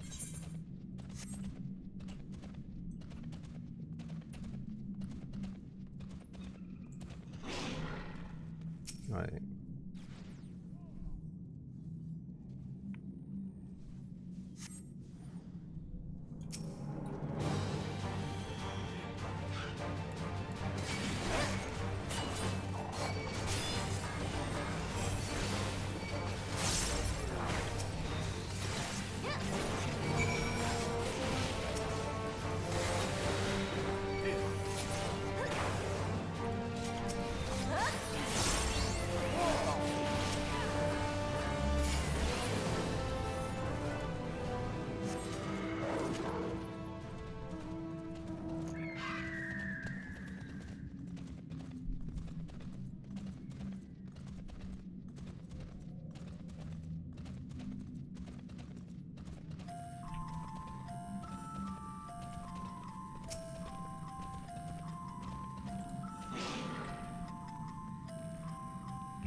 This is fun. Doing quests with all these people together.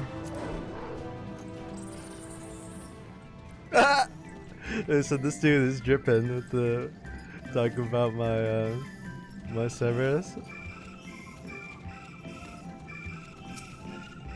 He was an Evian dude. Got it.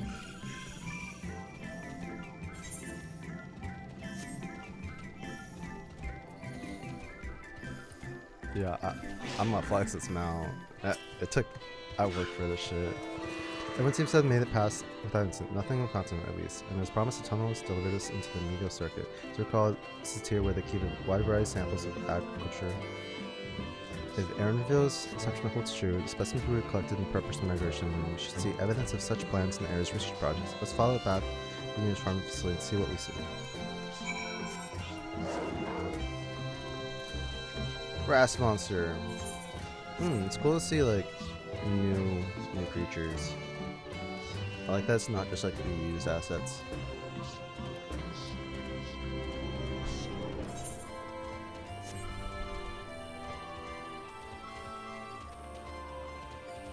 No. Oh, okay, but these are like you see in the treasure hunts. Yeah.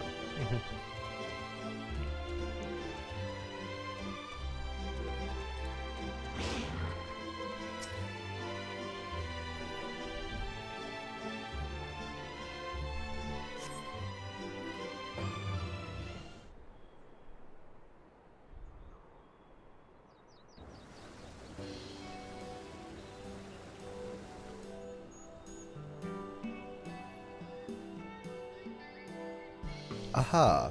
Now I know where we are. This is the Mario Ergonomics. Right. Labyrinth is host to a wide variety of vegetation, which allows us to conduct studies on cultivation methods utilized in foreign lands. And this is a facility which coordinates and oversees those efforts. The fruits of their research go to feed their Olympiad colleagues, or so I hear. More notable success might make it to the Agora. Food so exotic you'd be hard-pressed to guess their origin. Let alone let alone how they might taste. Indeed, mystery vegetables without a name, only a list of nutritional benefits described on a card. I see no gleaners hereabouts, yet these workers seem to share that same sense of urgency. It is possible to know something about the forum's plans and their underlying motivations. Worth looking into, wouldn't you say? Yes. See what you can coax from the workers. The rest of us will do the same, or cast about for useful clues.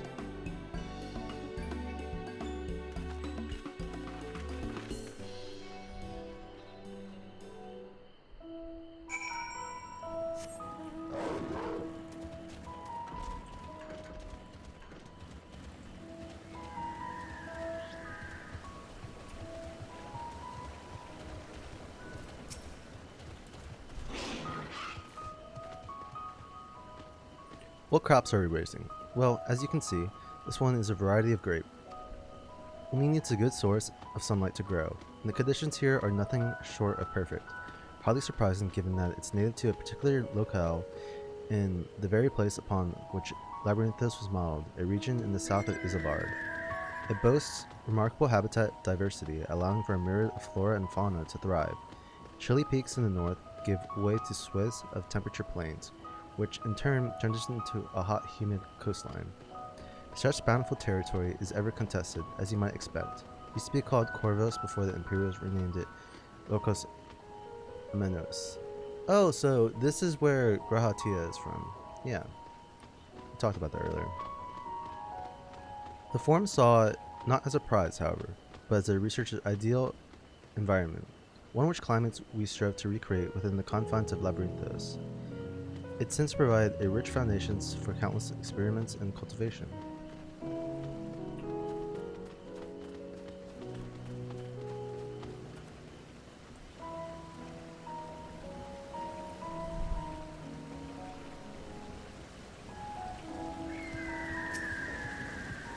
Oh, hello there.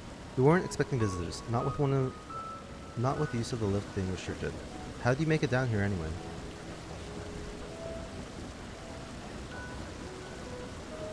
The mineshaft, you say? Well, you're much hardier soul than I. In normal circumstances, you would such tenacity with a guided tour of the fields, but I'm afraid the forum has this filling order list a mile long. Massive yet detailed requests, little wagon loads of crop samples, and hardly any time to put them together. When I first heard of this grand reorganization, I assumed we would be shuffling around old stock to make room for the new. Then came the orders, for ridiculous quantities of seeds we've already thoroughly researched. Passing strange, eh? I passed for an explanation and was met with vague assurances that all would be revealed in due course. Not the most satisfying answer.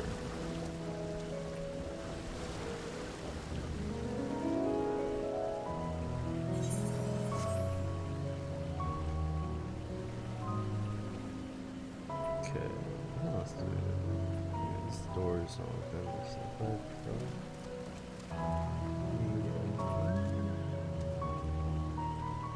Where are you?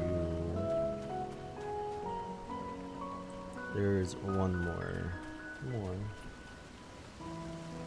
Oh, I see him.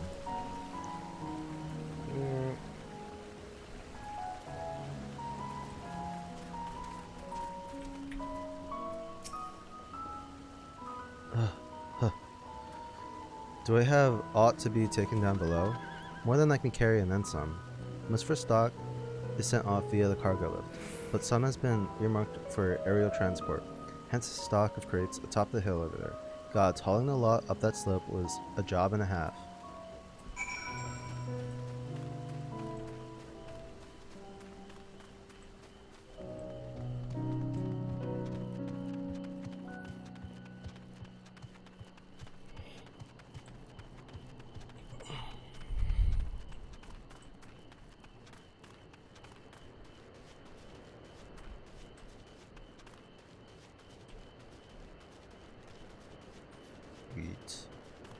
Yeah, look at this crowd. The labels on these crates tell a story of the contents, bundles of common seeds and saplings, accompanied by shelves of reports.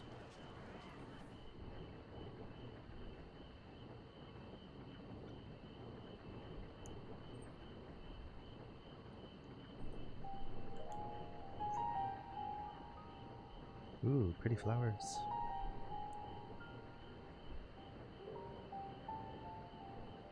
Wow. Hard to look away, isn't it?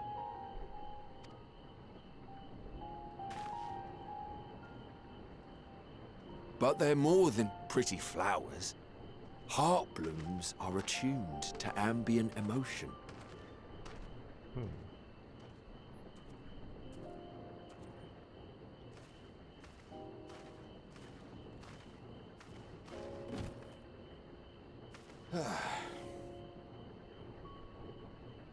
You don't seem convinced, but believe me, it's true. This ashen grey, for instance, it mirrors the anxiety and urgency of those working nearby as they rush to fulfill sudden orders. Intense feelings like those spur the petals to change colour. Bright glowing hues in the presence of joy, dark subdued shades for frustration or despair. Yet even with the collected wisdom of Sharlayan at our disposal, we've yet to identify the underlying principle of this empathic effect. And there are other mysteries besides. Although the flower is extraordinarily long-lived, its low reproductive rate has made it difficult to find younger populations growing in the wild. With too few sightings to map its distribution, and no closely related species to track, we've been unable to pinpoint its land of origin. To further complicate matters, every culture, even dimly aware of its existence, has given it a different name and mythos. Our attempts to study it via the historical record have been an exercise in frustration. As an avid botanist myself, I should one day like to unravel the Heartbloom's secrets. But I'm afraid other duties must take precedence. I will leave you to your thoughts. Oh, the animation cut out, I saw that.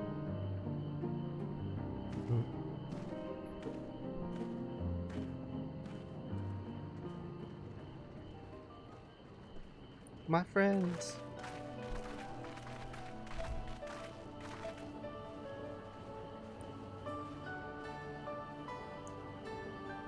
Have you learned aught of interest?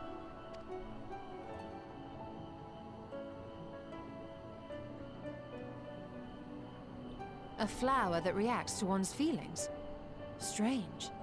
I must say, I have never heard of such a thing.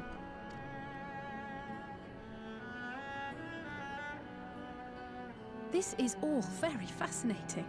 But as it stands, we fail to gain any significant insight into the Forum's undertaking. Indeed. While there is certainly enough activity to support Erenville's supposition that a priority has been placed on improving food production, unfortunately for our investigation, these workers were never informed as to how their duties serve the master plan. If only we could interrogate the Forum members directly.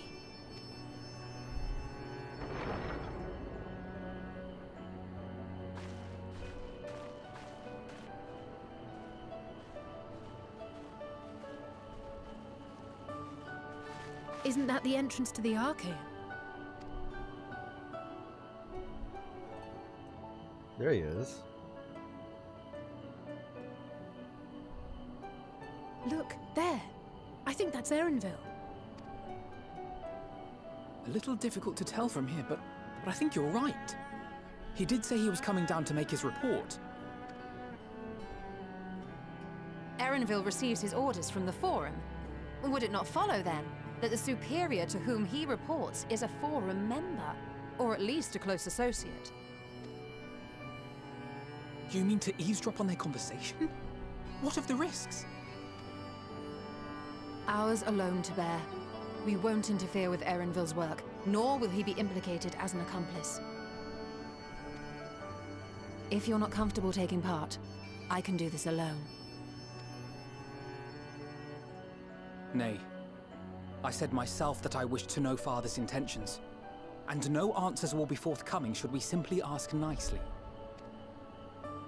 We can apologize later, should it come to it. Right now, we need every crumb of information we can get our hands on. Consequences be damned.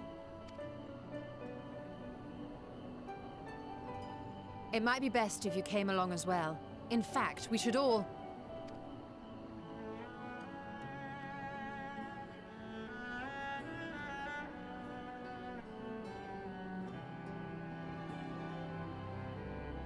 Cryo?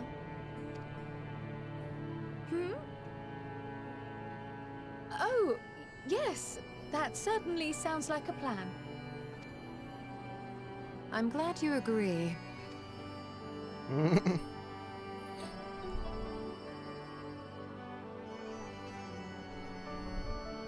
Quickly! Erenville is on the move. We need to get closer before we lose him.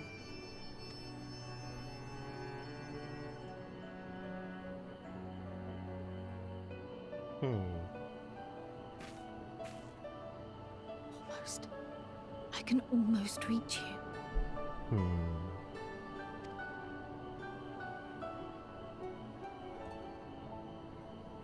Something's up.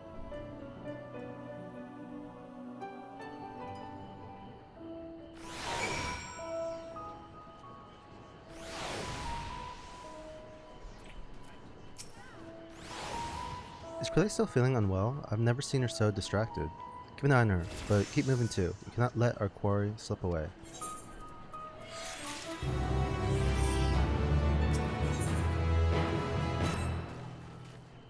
Erenville was headed westward along the path outside the Arcanum. Come, we can still catch him.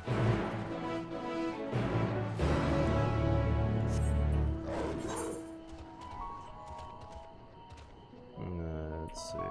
Can I just jump down?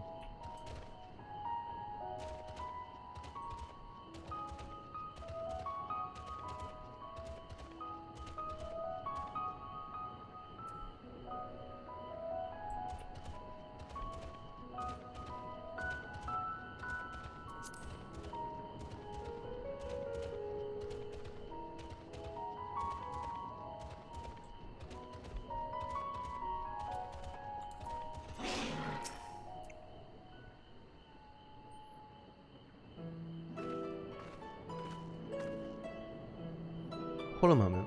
I have an idea. If memory serves, that colossal wall-like structure is Logic Station Beta, one of Labyrinth's climate control centers. It should have its own lifts, with which one could access the upper or lower tiers. If I were an ancient of the form, it would make for a convenient meeting place. But even if we happen to find Erenville in the company of said agent, we cannot expect them to reveal issues of importance as we nonchalantly stroll past. Nay, we shall have to remain undetected. If only Graha and his vanish spell were here. Oh. But there are other ways of turning invisible. Ooh. Hippity hop, my little toads. Excuse me.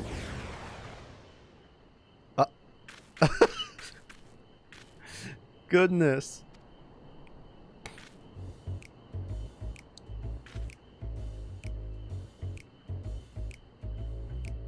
Bruh. She just turned him into toads. What a boss. Unaccustomed to transfiguration? Worry not. It'll wear off with the passage of time. I suggest you and your green companions hop along and catch up with Erenville. If you feel the magic fading, return to me and I'll refresh the enhancement. And what am I to do in the meantime?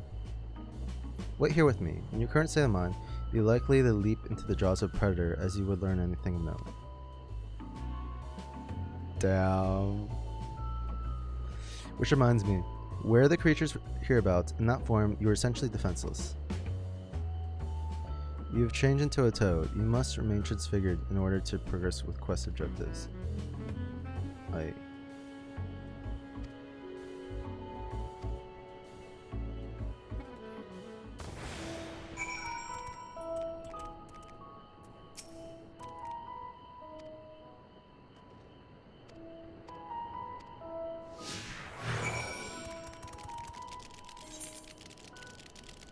Oh, okay. It's 20 minutes, 29 minutes long. So we should be fine.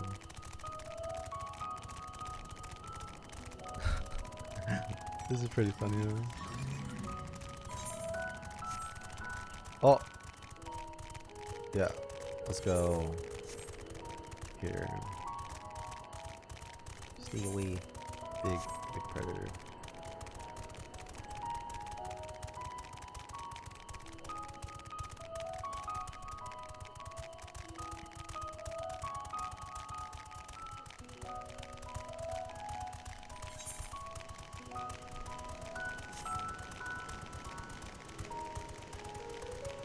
Hippity hoppity. Ribbit, ribbit, ribbit, ribbit. Ribbit, ribbit, ribbit.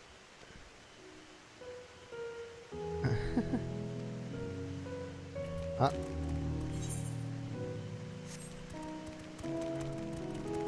Is it like another? Yeah.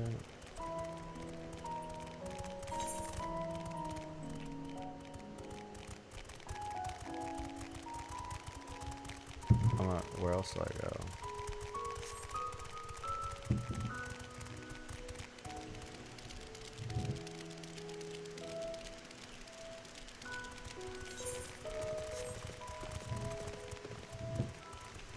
Oh.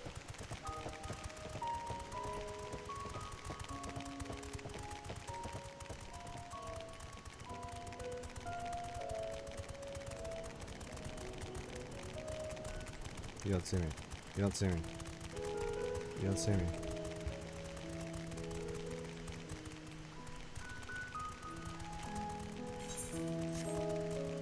Oh, okay, over here. I see.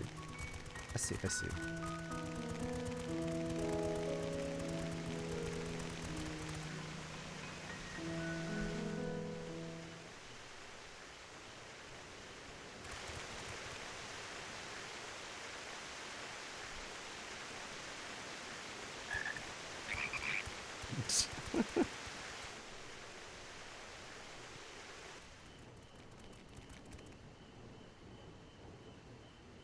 I trust you will find your compensation to be more than satisfactory. We wish to make clear that we are pleased with the efficiency and thoroughness of your work. Okay, that must be a form member. So much so that we have come bearing new tasks in need of your competent hand.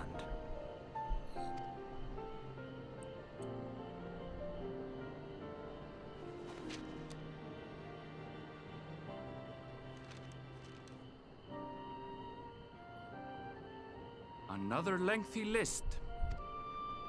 If I may speak frankly, the Gleaners have been pushed to the point of collapse by your unending demands. We are not familiars to be exploited. We are Sharlayan scholars, and we deserve an explanation for this unseemly treatment. What warrants such urgency?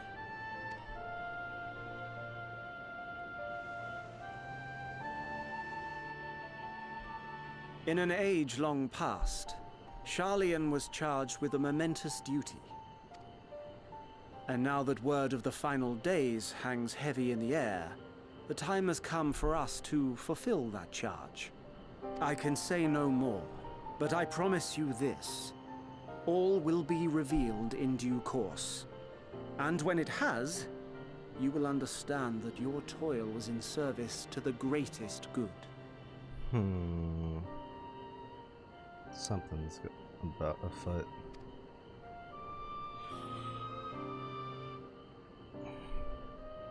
Then I will do your bidding. For now. But unless you wish the Gleaners to rise up in protest, I advise you to offer tangible improvements for our working conditions. Your promised revelation does nothing to address present circumstances. You right? A fair point. Your concerns will be conveyed to the Forum.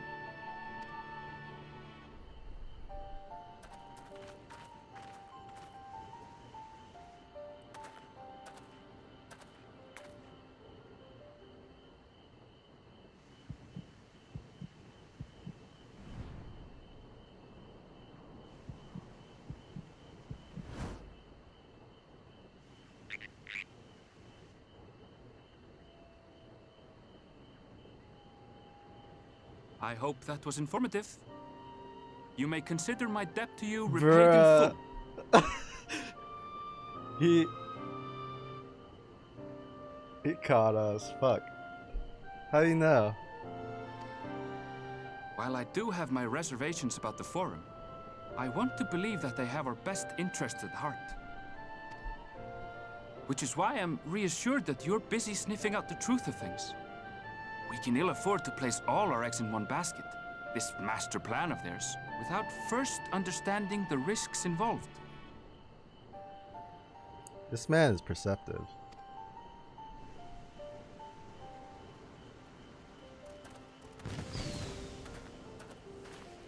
Wait! How did you know it was us? If you mean to impersonate a toad, try studying the real thing. And don't try to fool an expert.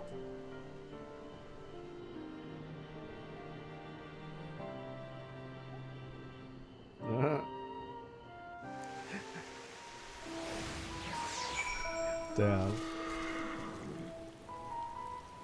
Bruh, this shit's great. I suppose we should have known a gleaner who specialized in animal procurement would not be so easily deceived. Yet, he seemed inclined to put our trust in us all the same.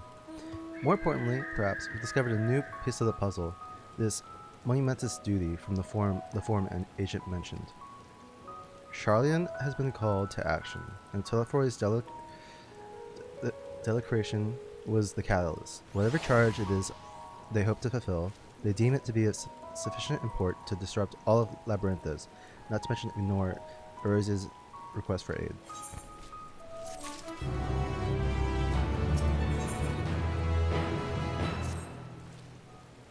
What duty could warrant the direct involvement of the Forum and the commitment of all its resources? Judging by what we just heard, none of the gleaners were offered any kind of explanation. At this point, it seems abundantly clear that we'll learn nothing new by pressing them further. We should head back to Y'shtola and Crilly for a moment, see what they think of this.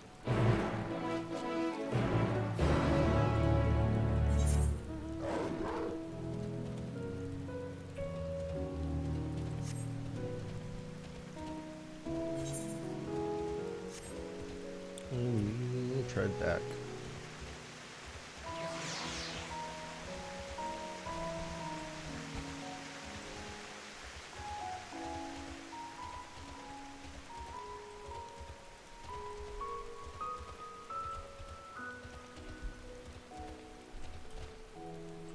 Oh. There we go.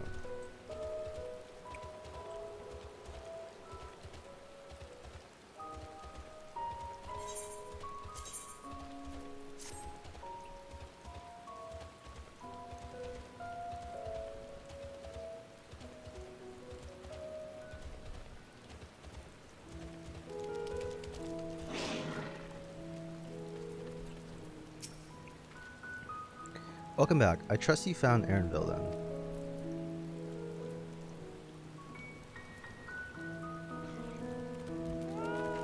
Interesting. I had a feeling you would learn something important, even if that something was simply a confirmation that no one knows much of anything. Oh, damn. We should share this with Crilly, then discuss how we'd like to proceed. Assuming we find her back at the farm, she was still behaving oddly, so I bade her return and rest there. Perhaps not the best decision in hindsight.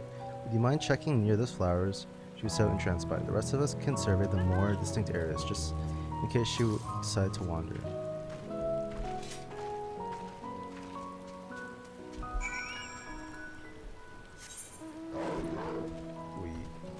Okay, and there's another.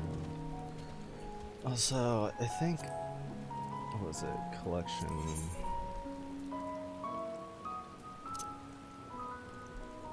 Can I like put this? Okay, I can. I'm just gonna put that there.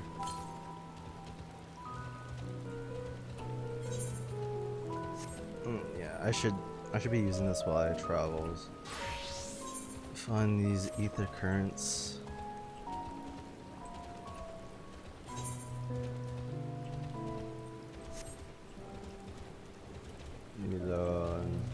Wasp. The wasp.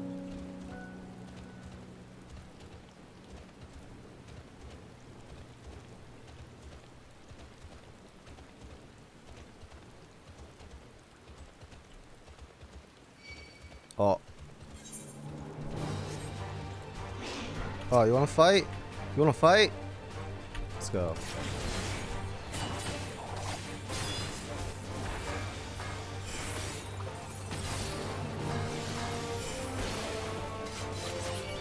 Dead Knight.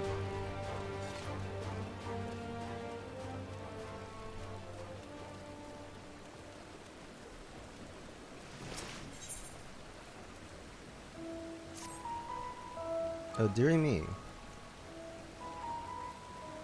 Huh? My sweetest shadows.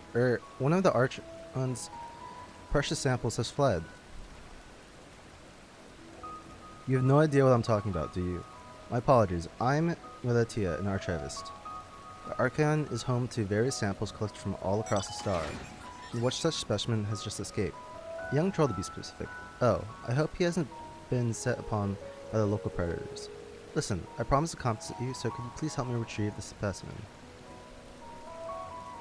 My thanks. I'll continue my search of the area. I'd like you to check the 33rd facet. Once you've had a comprehensive look about, please meet me at the Archon to report your findings.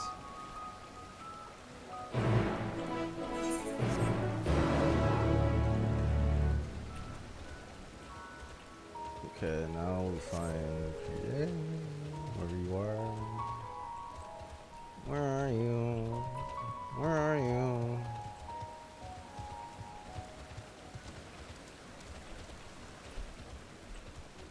Ah.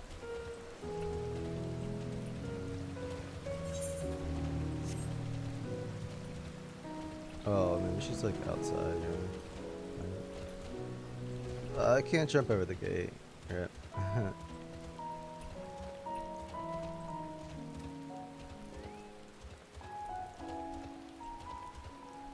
Maybe she's up like over here.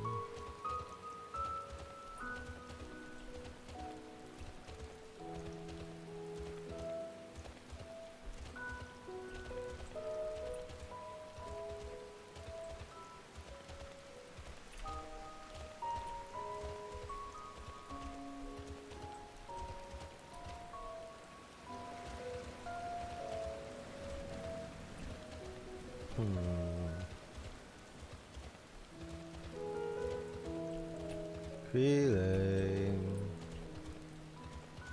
Oh, he's gonna see me. I'm running. Maybe she's up on this like hill.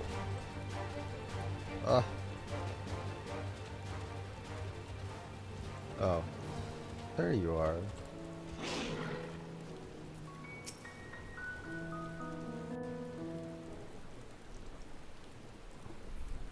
She's really attracted to those flowers, it seems.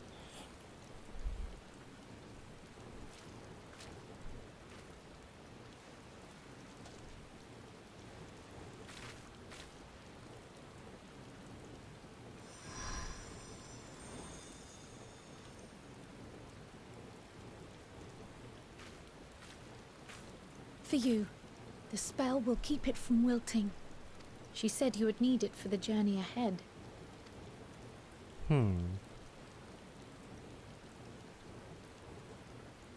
Will you speak with her now?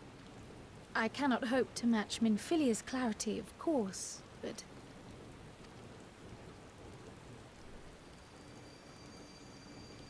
Oh, am I going to talk to Hylan again?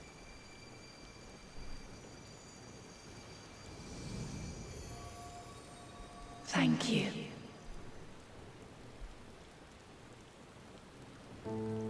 Do not worry. She has lent me her body for only a moment.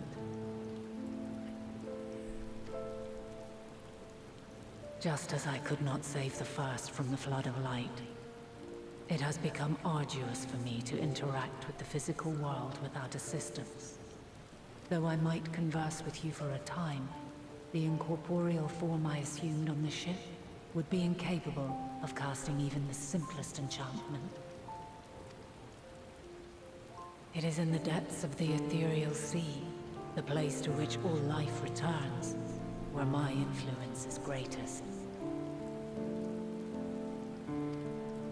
After Minfilia's sacrifice on the first, It was to the sea, here in the source, where I ferried her soul. I wished that gentle spirit to find rest in the world she loved so well. Her, and another who may yet have a part to play, though that will depend on you. Yo. Take the flower. Walk free, for you are free to go where you wish, to believe what you will. Walk free. That's one of the lyrics and answers. Yeah.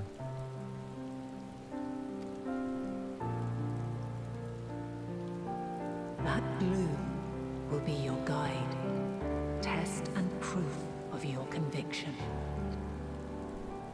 In darkness, seek joy. Surrender not to sadness, and see beyond despair. Walk free, and bear the light for others to follow. Together, raise it aloft and let it shine, till the end, blinding and radiant.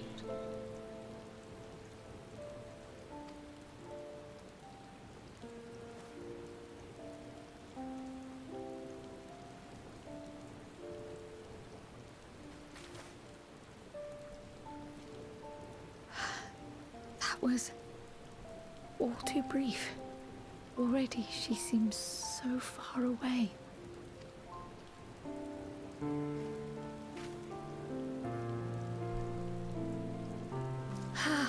My apologies if I startled you. Ever since we began our descent into Labyrinthos, I had sensed another's will, straining to reach out. Even with my particular talents, though, I was unable to make a connection at first. So weak and tenuous it was. Once I took hold of that wispy thread. Imagine my surprise to discover it was Heidelin herself. Needless to say, it seemed wise to learn what we could before letting go.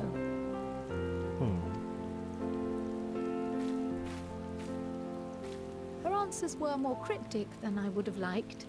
But at least she left us with a guide of sorts, that unusual flower.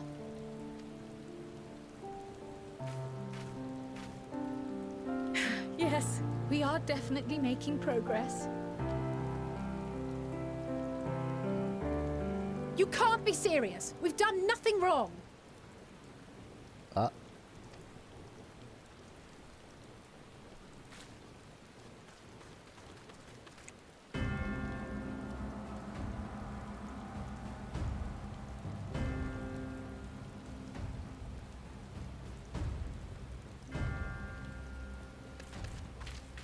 Master Fortuno?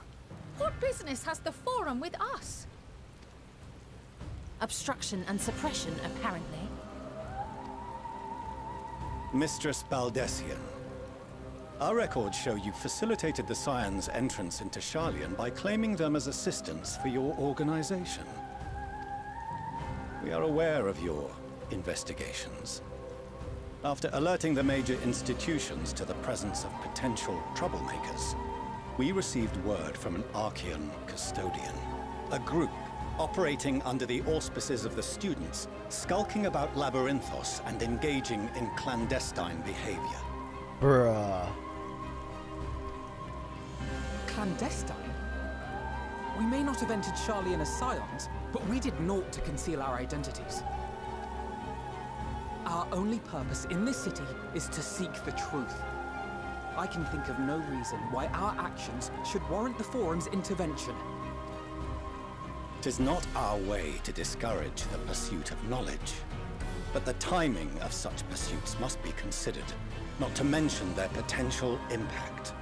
With the world in chaos, we, the true caretakers of wisdom, have committed ourselves to an undertaking that demands the utmost discretion. Oh, you think you're so high and mighty, huh? And we will not risk its success by turning a blind eye to disruptive foreign elements in our midst.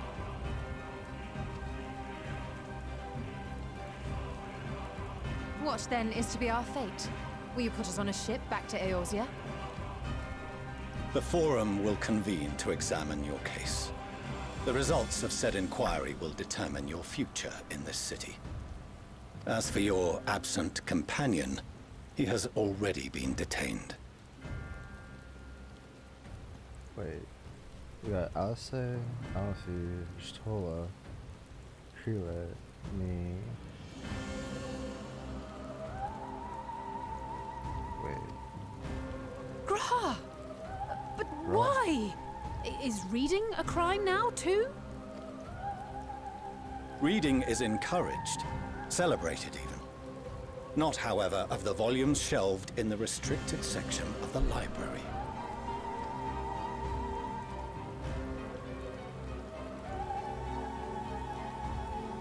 Refusing to comply will only make matters worse. Let us instead treat this as an opportunity to open a dialogue with the Forum.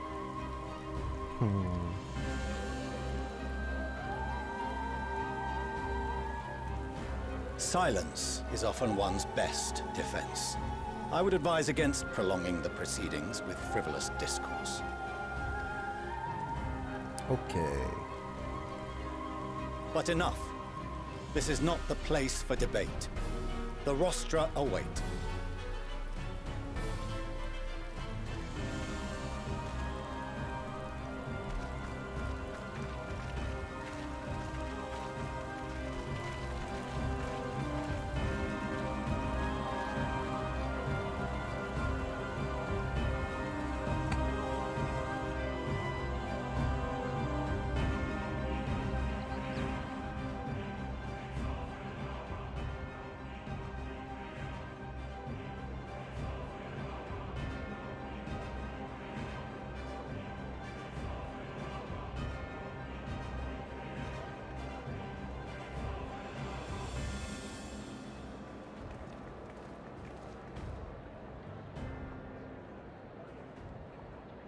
Forgive me.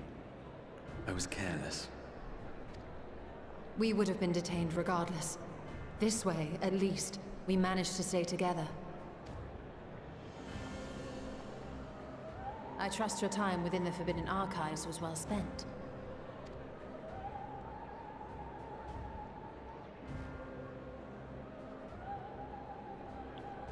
The Forum will come to order!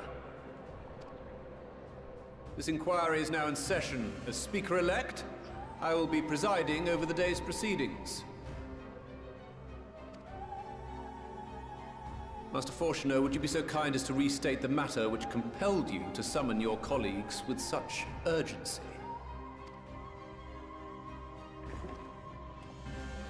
As you are all aware, we recently denied Eorzea's request for Sharlayan assistance. Since then, certain individuals dissatisfied with our decision have taken it upon themselves to interfere with our work. They entered our nation masquerading as associates of the students of Baldessian. But these malcontents are better known as the Scions of the Seventh Dawn. These militants wield influence with both the Eorzean and Eastern alliances, and are inextricably involved with the crises presently afflicting the world at large. Loose in our city, these warmongers sought to meddle with and expose matters of state secret. What are they, if not a dire threat to be expelled? Bruh. What a dick.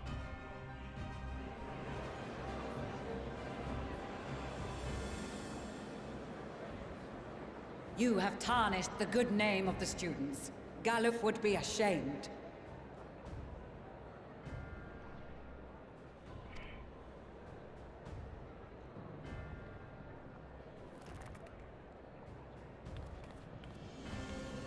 Galuf Baldessian was never one to forsake his fellow man. Even if this nation closed every door and retreated from the world, he would have found a way to help the Scions, help every soul of this star fight back against the coming doom.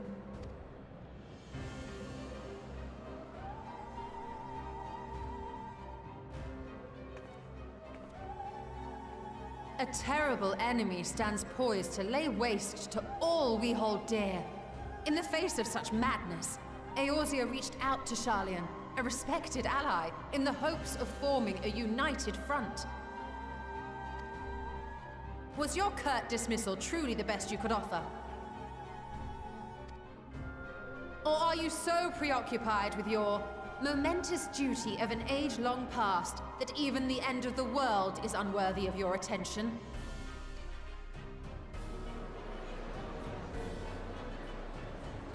Whence came this revelation? From the mouth of a Forum member within fortuitous earshot. Then it seems your findings support my own.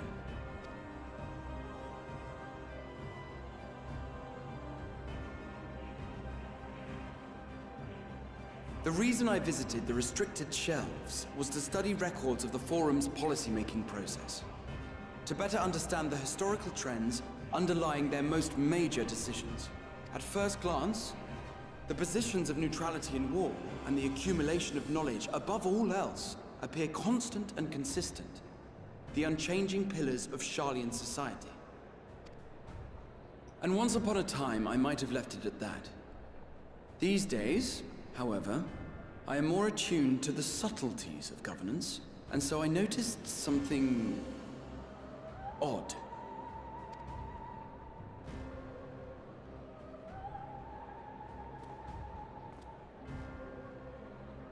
From a particular point in time, the purpose of these policies shifted. No longer was knowledge preserved for the benefit of society. Rather, society was to be gradually reshaped to ensure the preservation of knowledge.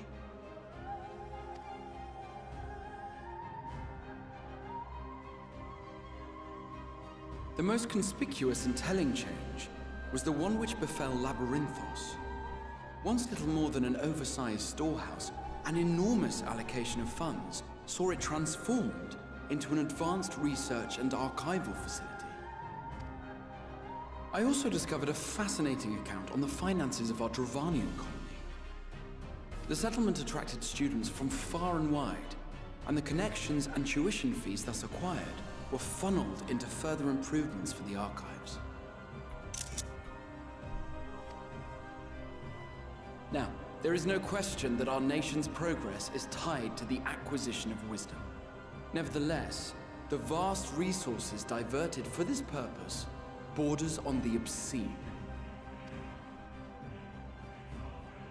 But returning to the matter of when, our change in course appears to have been made some 270 years ago. The very same period when Sharlayan scholars in the hinterlands began a formal study of the ethereal sea. You found something, did you not? And whatever it was, gave rise to your oh-so-important duty. Mind your tongue, Archon. If you had seen...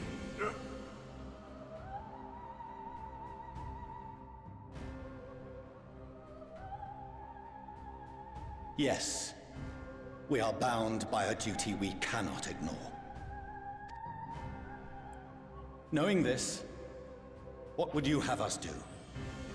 Abandon our vital work and join you on the field of battle? We will never choose the way of the sword. We will fulfill our mission, not through strife and bloodshed, but survival. Come what may, we shall live on. We must. That's from the trailer. Yeah. Do as you must, then. But we Scions will fight until the heavens fall, until our last breath.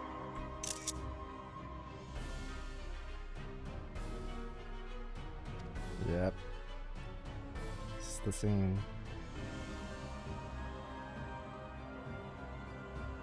Such misguided zeal.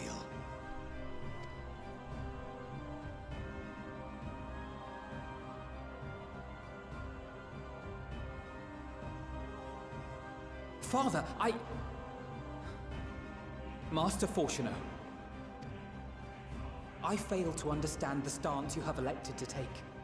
But by the same token, I have yet to find a compelling argument to counter the challenge you put to us in Gridania. Still, in the midst of my uncertainty, I must trust in myself to do what is right, as others have chosen to trust in me.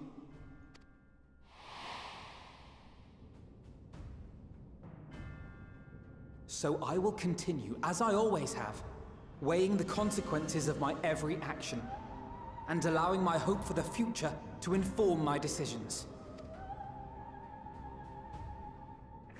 That's quite enough. Have you all forgotten the reason for this assembly? Who is this dude? Skolok Monteshane. He's the head of the studium and an old friend of my grandfather's. Honestly, every discussion devolves into some interminable debate. Terrible habit. Let's return to the topic at hand, By their own admission, these scions have resolved to fight alongside the Eorzean nations against the doom which swift approaches. But there exists no evidence of an attempt to incite our citizens to do the same. Furthermore, while our decision may well have been the correct one, we cannot simply bull our way through these disagreements without inviting doubts or objections. Put yourselves in their place. Who among you would leave a tome unopened if an elder forbid you read it with no reason given? This man has some reason. No. If we're to quell further discontent, then we must conclude this matter with a fair and even hand.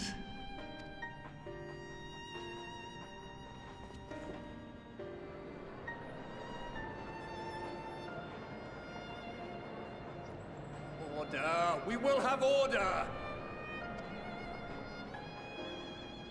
Master Monteshane raises some valid points.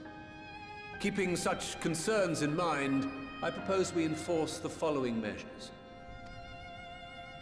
Until further notice, the students of Baldessian are to cease any and all activities within the domain of Sharlian. You will also refrain from any further investigation into the Forum's decisions and duties. Failure to comply with these restrictions will result in the immediate expulsion of your Scion associates. Let us put this judgment to a vote. All in favor, raise your hand.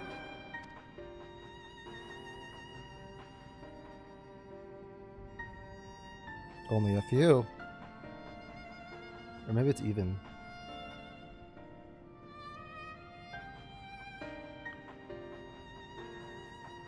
I count 51 for and 48 against. The proposal is passed. Students, Scions, you have heard the Forum's judgment. Pray abide by it, or face the consequences.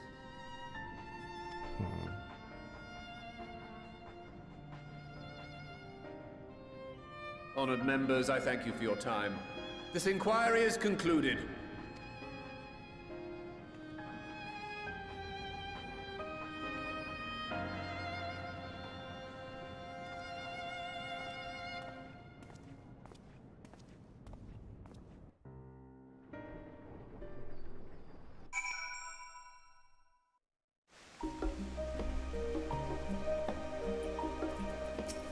Well, now then.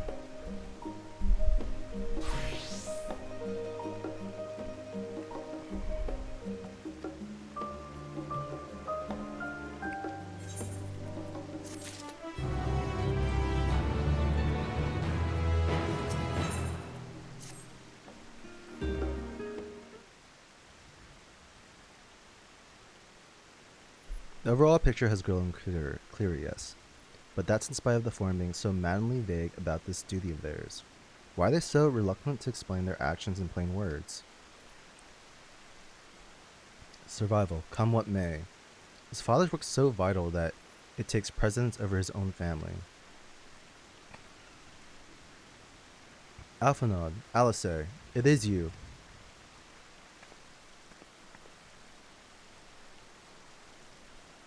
When I heard you'd been dragged before the Forum, I came as swiftly as I could. I'm so very glad they allowed you to stay. Mother?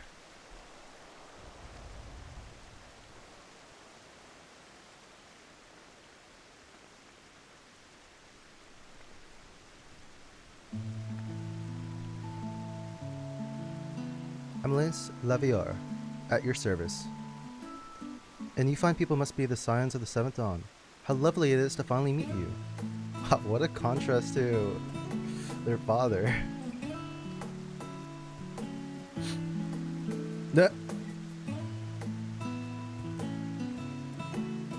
Mother, please, we don't wish to make things difficult for you. If word reaches father that you were here... Oh, bother that. Am I to be chastised for speaking with my own children? I'm well aware that you and Master Fauchelevent are not on the best of terms at the moment, but I've been absolutely desperate to see my darlings again. You will come by the house, won't you? I have gifts waiting. The timing couldn't be better. As matters stand, we shan't be going anywhere until we discuss matters with Thancred's group and consider our options. Go, visit your home. We will be back at the annex when you're ready to rejoin us. I'm not sure. Matea, what do you think? Matea? The Matea Brigade? Oh, yeah, baby. What a splendid day this has turned out to be. Champion of Erosia, I insist that you join us.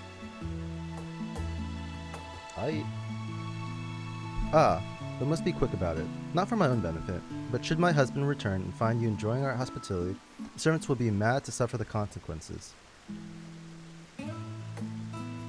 Matea, if you be so kind as to escort my children to the estate.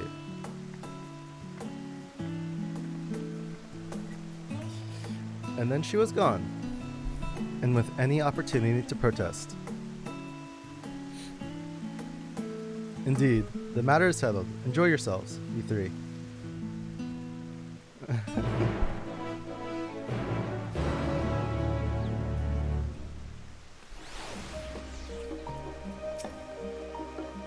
I apologize. Mother's not one to take no for an answer. Still, I'm glad, relieved even, to see her in such high spirits. What say you, Matea?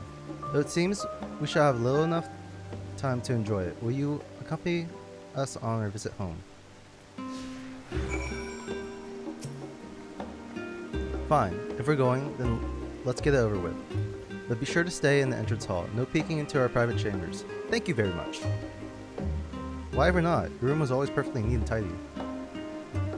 Everyone has things they'd rather keep to themselves, don't they? Cherished mementos you couldn't bring yourself to throw away, childhood toys.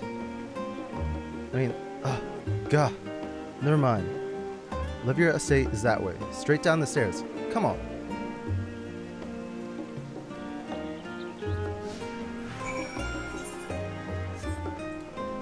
Run with me. Whee.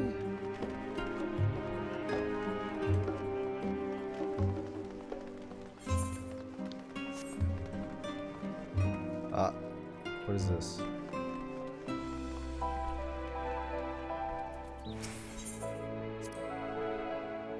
When Alistair and I were little, this bridge was far as we permitted to wander alone. I say alone, but my mother or a servant was always somewhere nearby, keeping a watchful eye. Now look at us, traveling to different continents, different worlds even. As children, Afna and I would often wait here for father to come home from work. It must have been a day when his meetings ran long, because I remember growing restless and leaning out over the railing to watch the water rush by. Father, of course, arrived at that exact moment, came pounding down the path in panic, crying out my name.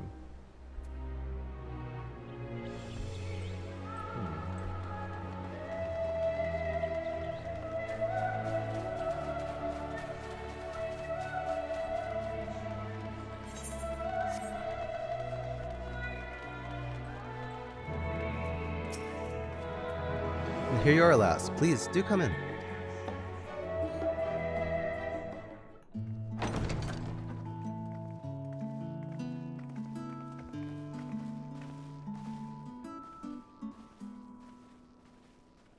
Welcome home, my lady.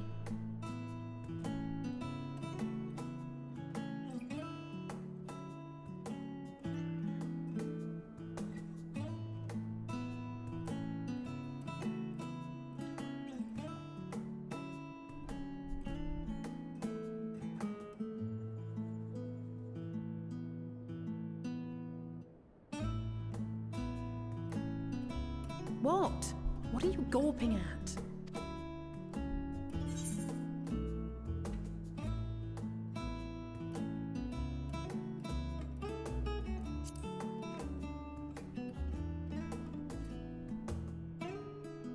Oh, gods, please don't. It makes me feel like a spoiled princess.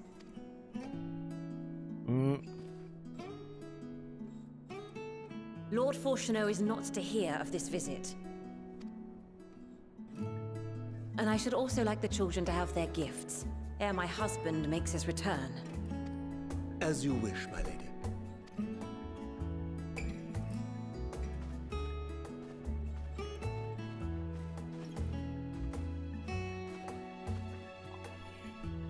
Master Alphino, Mistress Alice, if you would accompany me upstairs.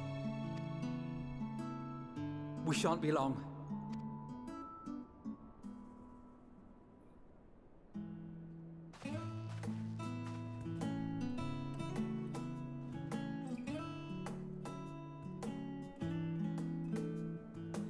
The twins have been sending letters home from time to time, recounting their latest adventures. I am sure they withhold certain details, of course, if only to keep me from worrying. Yet a mother worries all the same. In the early days especially, I tried to support them as best I could, sending the Scion's coin and other such donations. Fortunately, they have found the strength to overcome adversity time and time again. Their words grow more confident with every letter, their depictions more vivid. The triumphs and defeats, the joys and sorrows. It is clear that they have come to find value in every experience. But of those they treasure most, it would seem that meeting you might be the most impactful. Why, since that fateful day, I do believe there has not been a single missive in which you were not mentioned by name.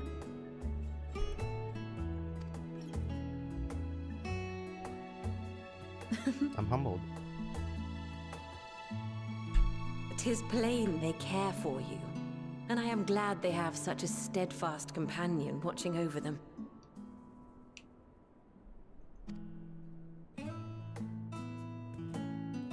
Under normal circumstances, I would offer you tea, but alas, these are anything but. In any event, why don't you keep me company whilst we await my children's return? Perhaps you might regale me with a tale or two of your exploits.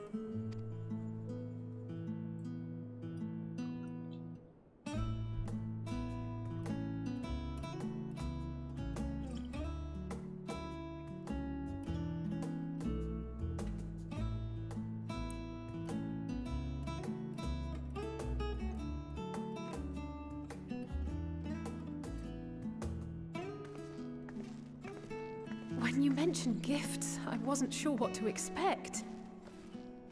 New outfits? Mother, Oh, look how well it fits you. And the style is to your liking?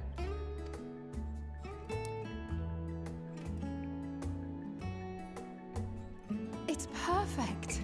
Exactly what I would have chosen. But please, tell me you had something different made for Alphino. Naturally. You are hardly little children anymore. And while I shall miss dressing you in those precious matching outfits, I must respect the individuals you have grown to become. Wow, what a nice mother. See for yourself.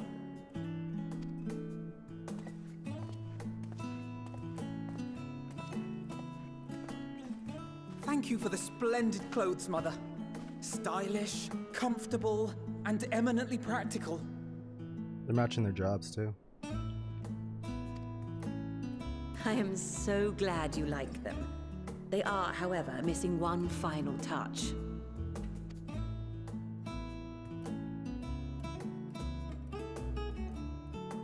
If you would allow me, Master Alphinaud.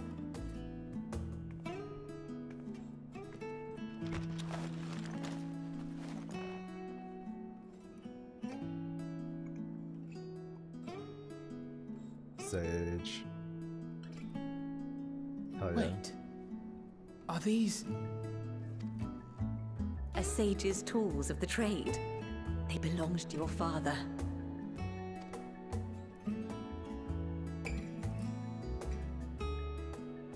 Though he may as well be chained to his desk these days, as a student he was often called upon to venture into the field. He wielded those armaments, both to heal and to harm in no few battles. None so fierce as those you two have braved, perhaps, but battles nonetheless. Thus did I pull them out of storage, to show you that he was not always the man who stands in vehement opposition to you now. And also because it would be a terrible waste of ridiculously expensive House Leveilleur commissioned artistry.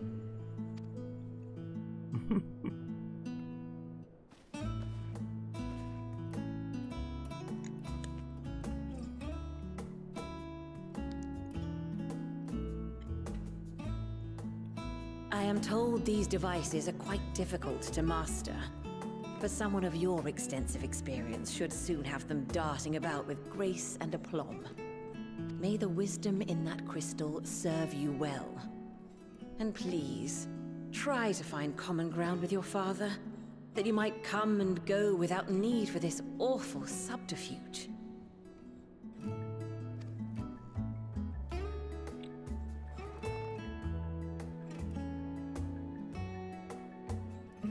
We will, Mother. I promise. My final gifts to you, before you run off, are an observation and a suggestion. Firstly, Fourcheneau has ever been a serious man, but it was only after you were born that he truly lost himself in his work. I may not know the Forum's inner workings, but I know your father's. The timing of that change in him holds some significance. Secondly, do not seek to best your father with words. Far better that you simply show him. Let him discover the merit of your actions, after they cannot be undone.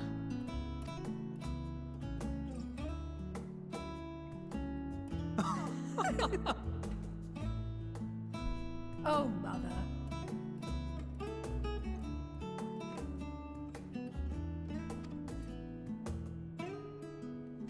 We shall take your wisdom to heart. Thank you again for these gifts, and farewell for now. Safe travels, my children. Eat well, stay warm, and keep your friends close.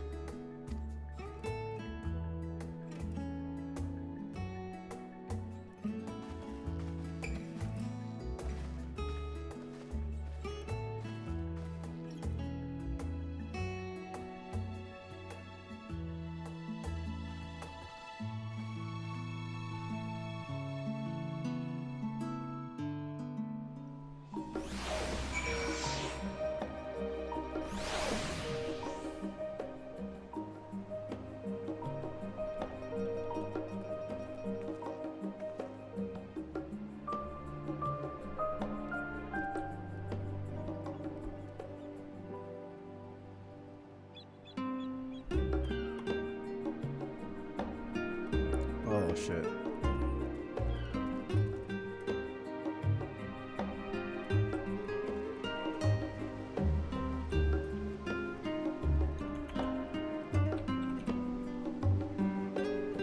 Yeah, let me pull this up.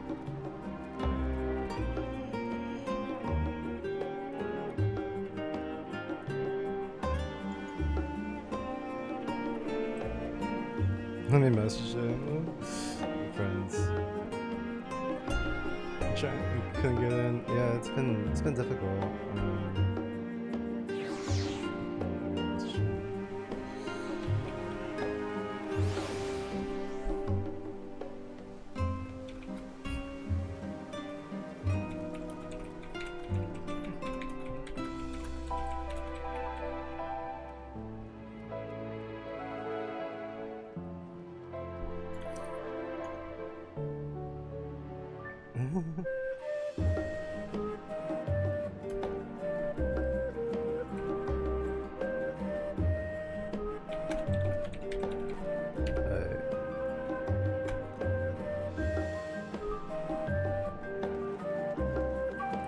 Give me just a few minutes. I'll be back here.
Like, I'm back. My friend was calling me saying if I was in Final Fantasy for like the past like 15 hours now. That was funny. Ooh. Alright. I'll play a little bit more here and then I have to go in a bit.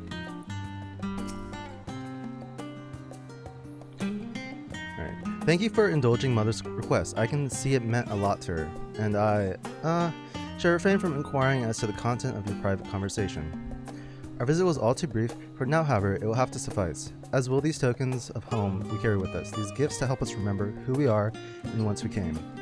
But enough sentimentally. Let's return to the annex and rejoin our companions. We're gonna rejoin.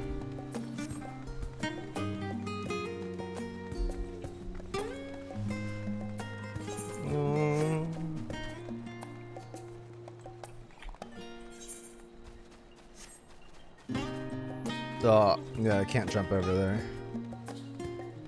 I could have just teleported over. That's whatever. We'll take a stroll over. Just walk.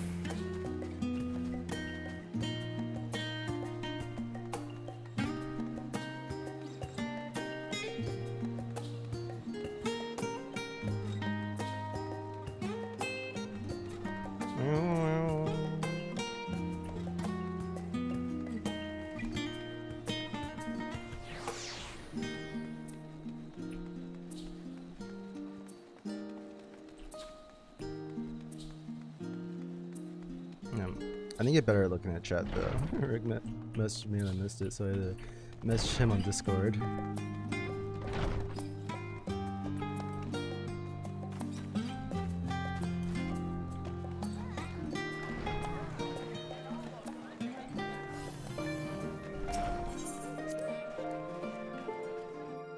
Alright, so I've done like both parts. Yeah, we got both of the crew here. Enjoy your time with the Leviers, I hope. I would ask how the twins fared, but their new outfits tell the tale. I only hope we can help them reconcile with their father. They might return home one day with their heads held high. In the meantime, we edge ever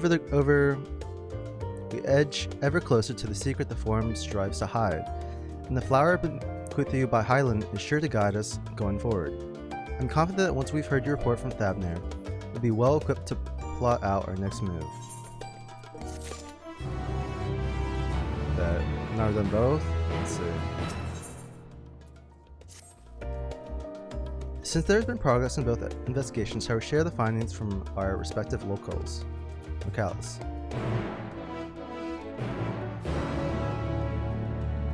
Cutscene.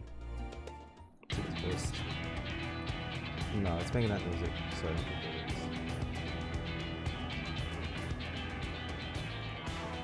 Your time in Thavner has certainly been eventful. Come on.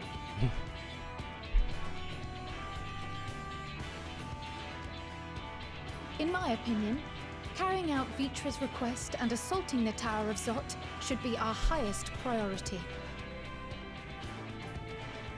I agree. While I still have questions concerning the Forum and their grand undertaking, we have all but exhausted our avenues of investigation. Simply pressing them any harder on the subject will almost certainly result in our expulsion. Therefore, I suggest we explore the ethereal sea connection by way of a letter to Master Matoya, then make our way to Thavner. I wonder, even with the protection these talismans afford us, what can we hope to achieve once inside the tower? According to Orenvold and Fodola's report, they were unable to free the Emulger. Worse, their attempts triggered the tower's defenses, which led to a summoning of Luna Ifrit. What does it tell us that the Spires even have such defenses? Simply pulling a prisoner from the wall is fatal. Thus, the direct approach is doomed to failure from the outset. Any further measures to dissuade such actions seem unnecessary. Unless, of course, there is a way to free the prisoners without killing them. Then it stands to reason that any intruders will be met with overwhelming force. The towers appeared throughout the world in but the twinkling of an eye. 'Twas by magical means these structures were raised, I surmise. A spire thus conjured must needs be maintained, and I suspect an arcane catalyst, some manner of core, doth lie hidden within. Destroy the core, and the tower ceaseth to be, thus liberating the captives without harm. So we can hope, and I would prefer to enter the tower with a working theory than with no plan at all. Assuming Ishtola's reasoning is correct, the chances of the defenses remaining dormant are small to none. Any primals will have to be dealt with, and defeating one will likely only lead to the summoning of another. Our every victory will only compound the prisoner's suffering. May we not then divide our forces? Those proficient in healing will focus on sustaining the captives. That duty can be covered by Urianger, Cryo, Yostola, and myself. The remaining scions will proceed with the search for the core.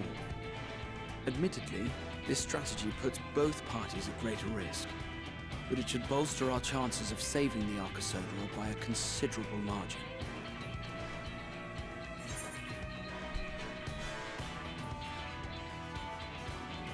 Yeah, that's what I was wondering.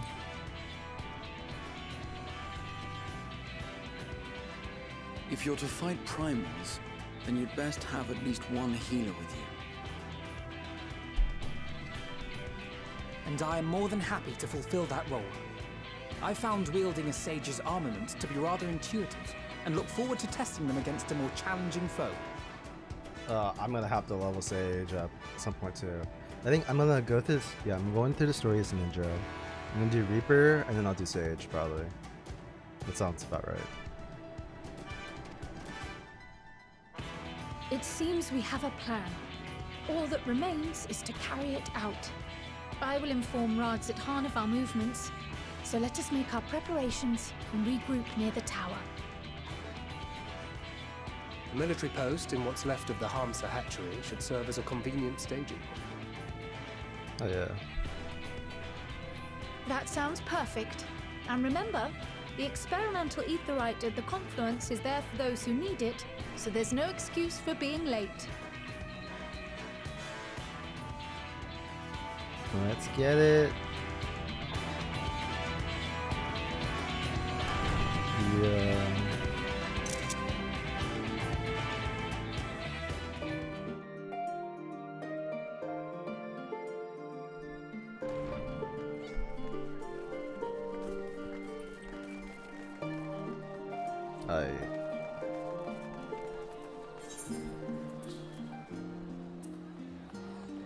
Okay, so it looks like this is gonna be going to the dungeon.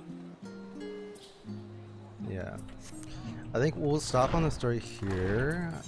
Though I'm gonna go start the Reaper quest and unlock Reaper, and then I'll take a break and I'll be back on tonight. But you know, this shit is so dope so far.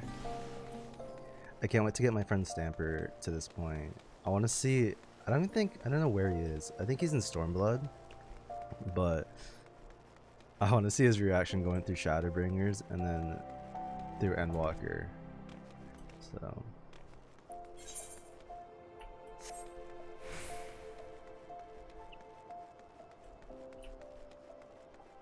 Okay, let's go get this Reaper job.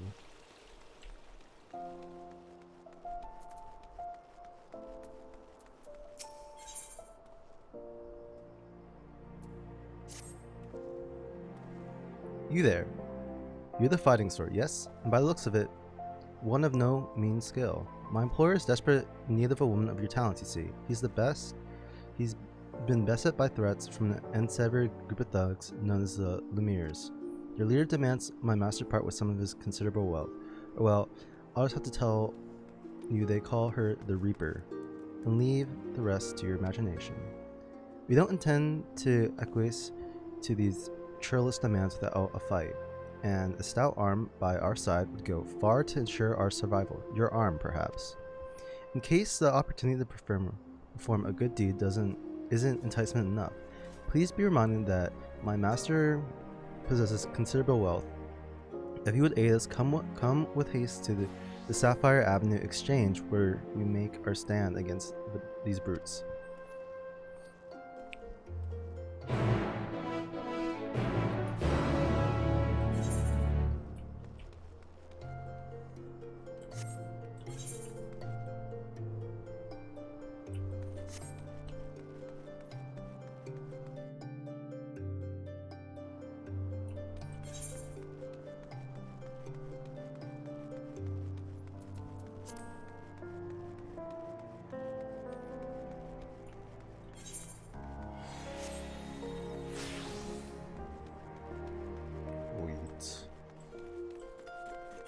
Wait, is this the right person to talk to?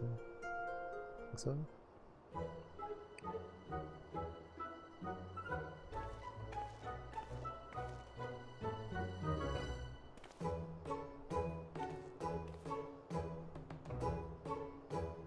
Ah, you. I know why you're here. If you mean to lay a finger on my coin purse, you have to pry it from my cold, lifeless...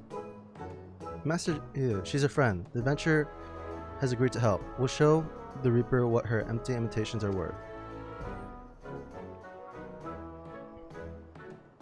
Ah, I see. My apologies, madam. Tensions have been high as of late, as I'm sure you can understand. For reasons that elude me, these Lumières have made my life a walking nightmare. Sight unseen, they've demanded I begin paying them for the luxury of my own life.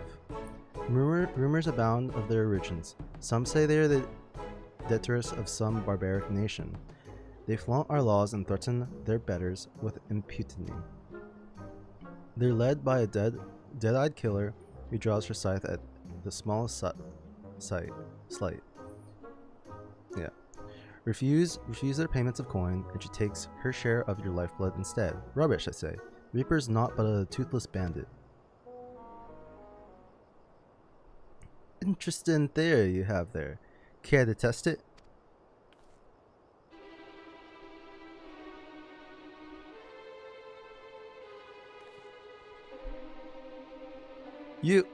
You're the Reaper! Oh, you're a perceptive one, ain't you? Suppose that's how you came in possession of so many shiny things. And who do we have here? Hiring more help while our ledgers remain unbalanced? You wouldn't be trying to wriggle your way out of paying us for a job well done, would you?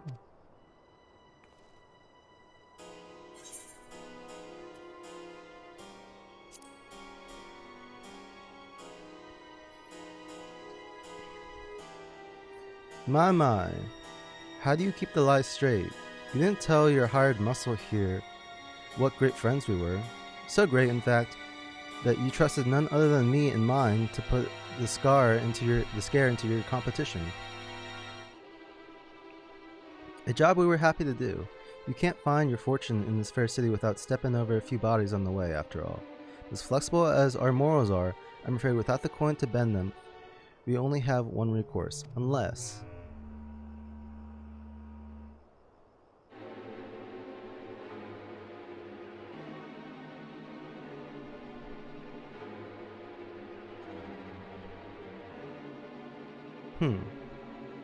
One does wonder how you found yourself with a bodyguard of such uncommon mettle.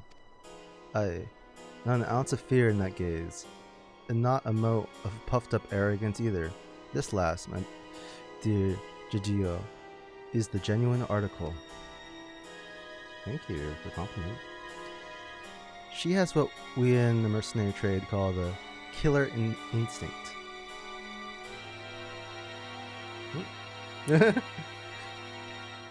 How's this? For the sake of our long-standing friendship, I'll make it simple. Allow me to take this adventure off your hands, and the debt is forgiven.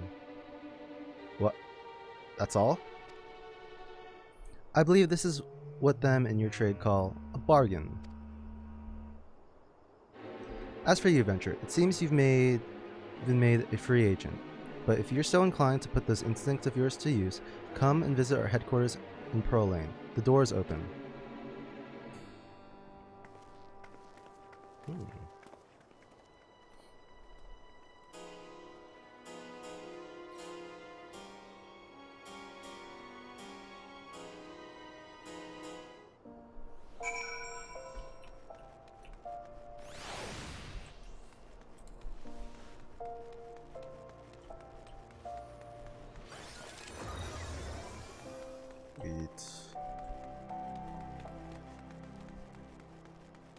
Loyal Lemur. The boss told me you'd be along. Coming in? Yeah. Let me go in.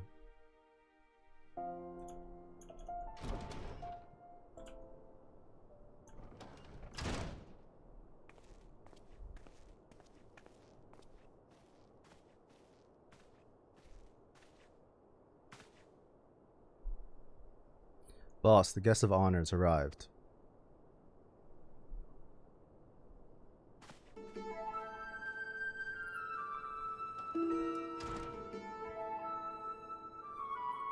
Edgy.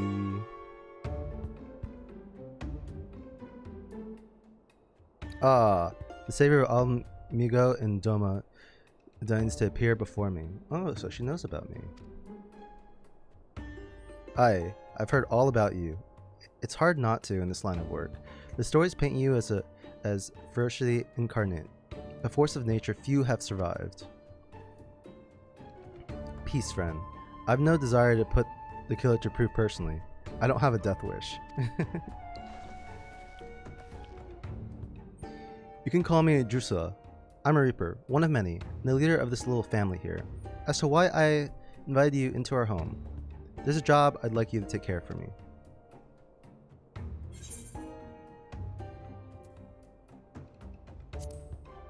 Depends on the job. Yeah? Now, don't you worry that virtue's heart of yours, eh? I wouldn't ask you to do so much as bend the law. This job is purely for the benefit of your fellow man.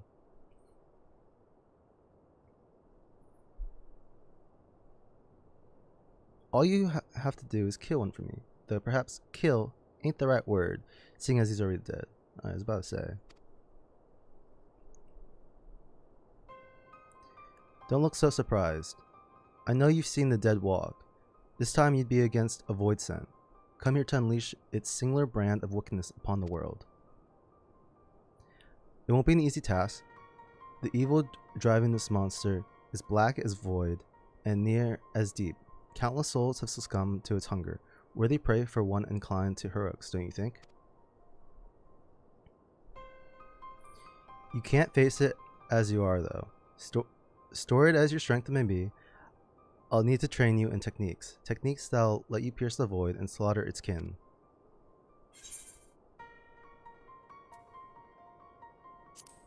Keep talking.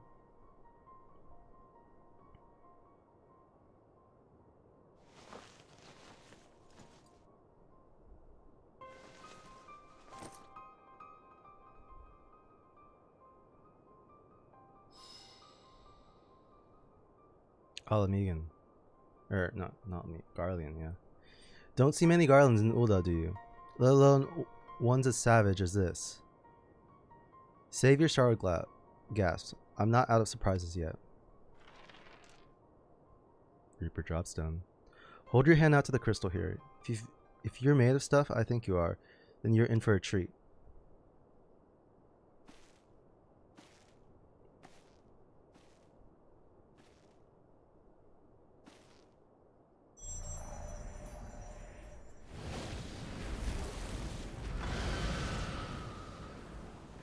Yo. That's it. I knew you had what it takes. This would be an avatar, a manifestation of your essence, and the Stygian power of the void scent on the other side, a void scent to which, if you so choose, will bind to yourself.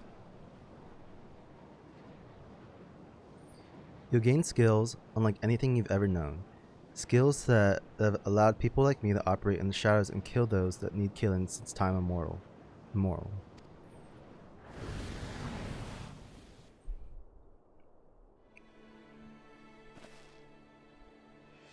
And your first assignment should you walk this path, is to use power of one void sent against another for the betterment of the realm. Your rewards will be the wisdom of countless generations of Garlean assassins. But if I bid siding with the thought of having one's foot in the void twists your guts more than the moon's blood. And if you have any concern of the sanctity of the world, then take your virtue and piss off. However, if none of the aforementioned objections, and you don't mind walking the knife's edge twixt life and death, then you'll have the tools to see your justice done, and done right every time. And like, that was so fast I couldn't read it in time. This is the choice you must take, and soon. Every moment our quarry stalks the land is another opportunity for you to do harm.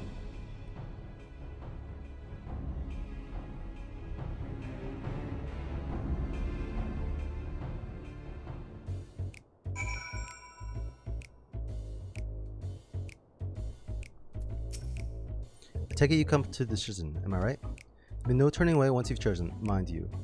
You'll dance with death and return as its envoy, or you won't return at all, so will it be?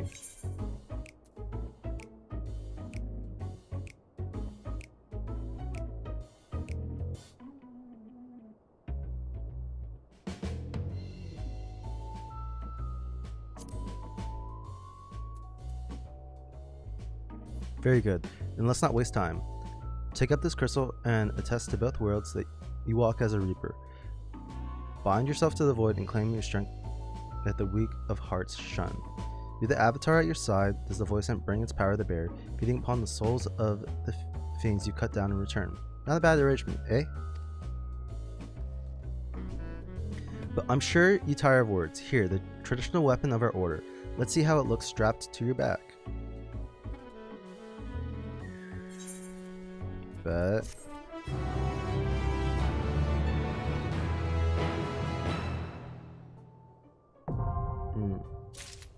I'll have to make a new thing though. Let's open these. I assume it's that. It's the tire. Yeah. Oh, I gotta change my weapon first. That's right. So should be in my armory chest here, I think.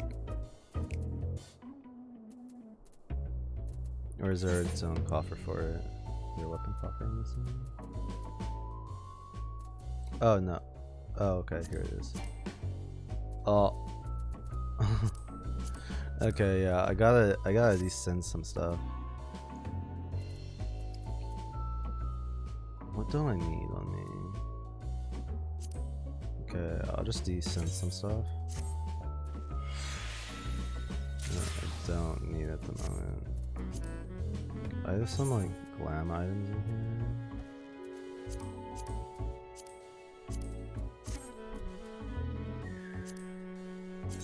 I just descend, like, I don't know. I'm not too worried about glamming stuff up at the moment.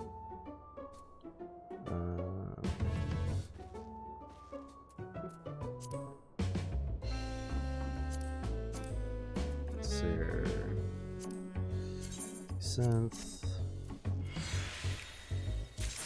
I should be fine if I have like 2 on each one.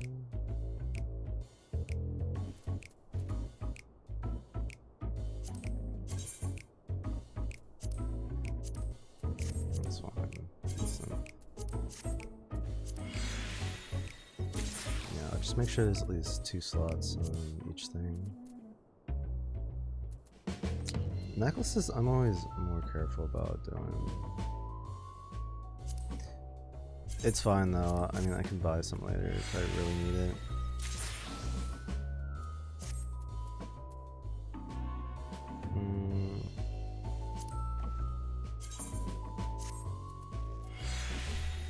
Oh, I might have bought that. Oh well.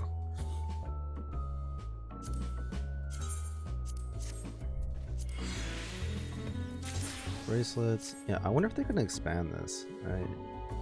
Because there's all this space underneath, so I mean, it looks like they might.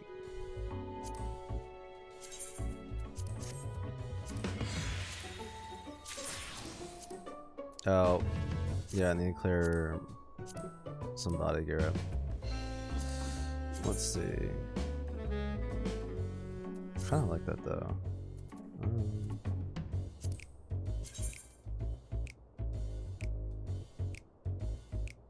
This is also cool. Let me see the dive preview on this.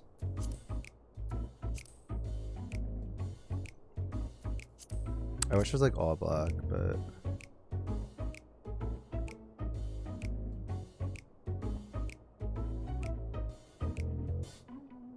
you know, I might glam that. I'm just gonna turn it into my inventory though for now.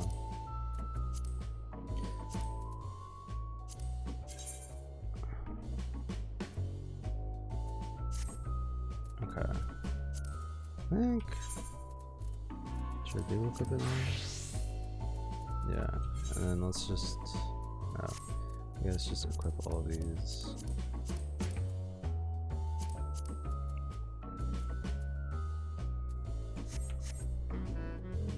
Let's check this out. Soul gauge.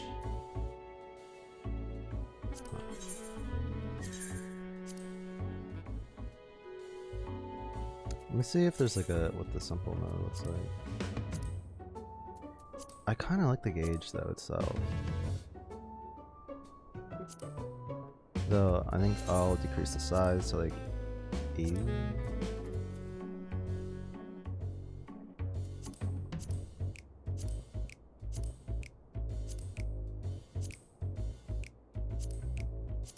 Might put it like there. For now anyway.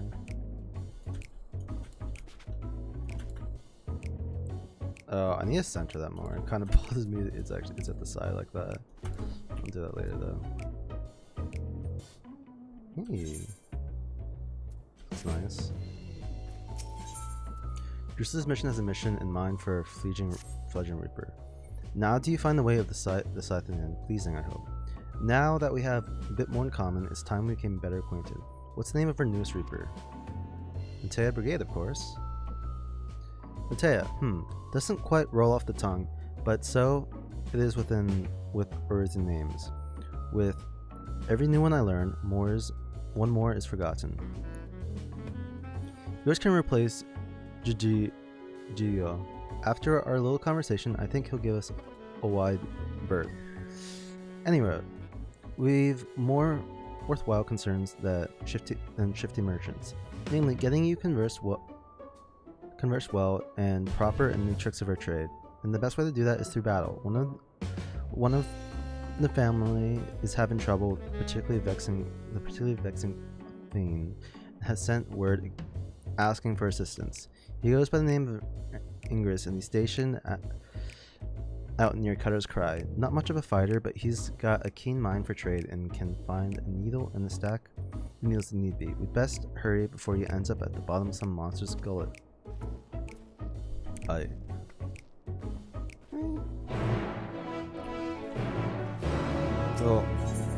Well, I'm gonna do the quest later.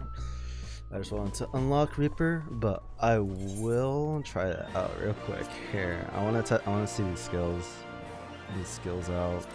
I'm gonna go to the FC. Test this on the striking dummy.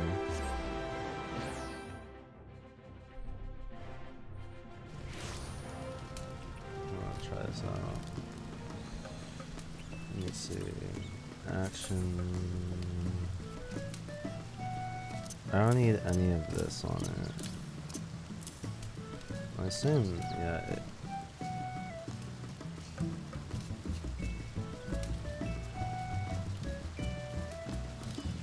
Okay. These are all the skills. Let me just test them out. Striking dummy.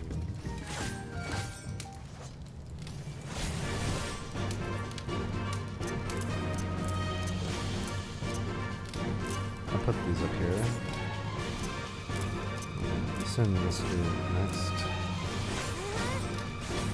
So that's the 1, 2, 3 combo. Wow. I like the skills a lot.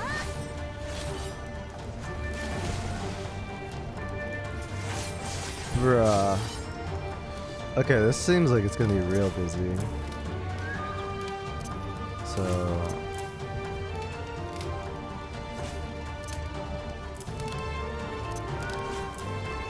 Okay, let's just mess around to get more.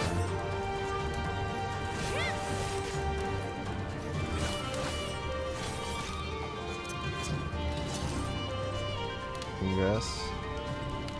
What does it do? Okay. What is this?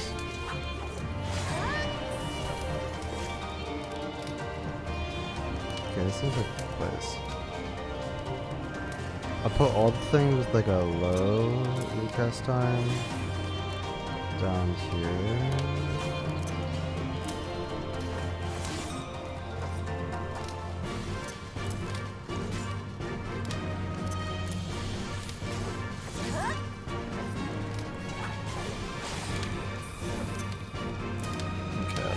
That there, and this.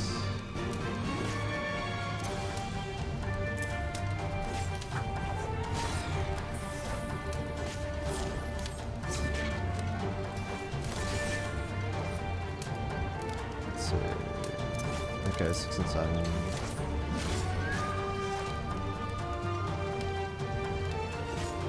Let's see. Yeah, I think 6, 7, 8.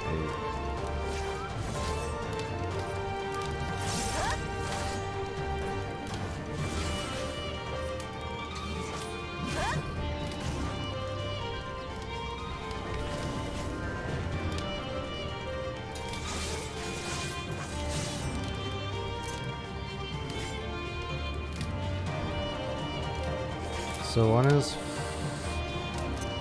forward. How's Ingress? How's Ingress? And then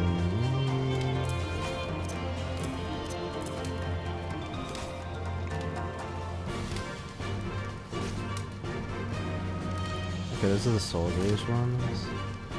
And I'm gonna put all of those ones. Put all these here.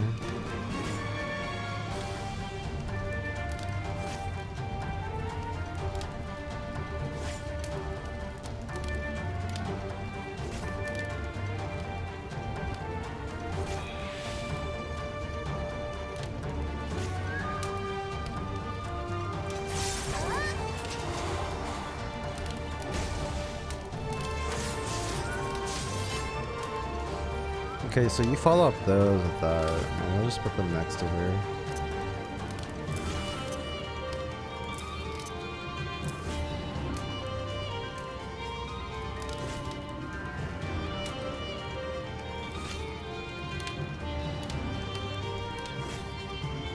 This side.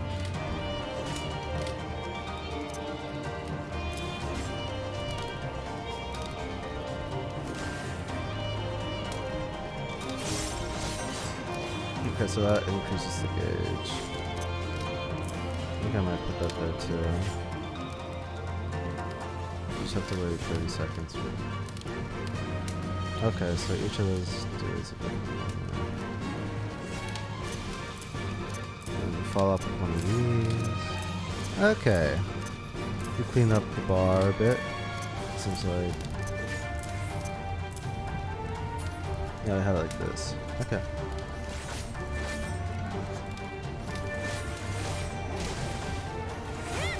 You have to immediately like follow up.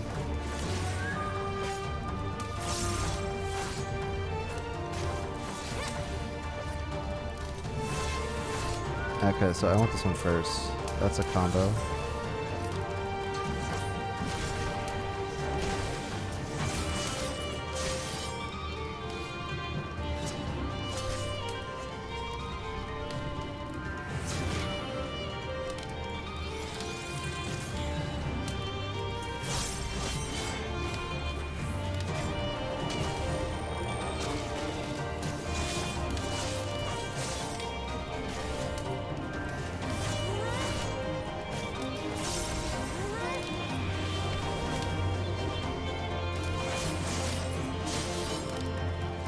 Go back.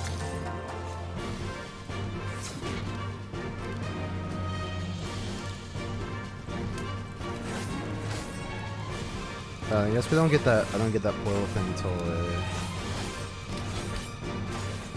That's cool though.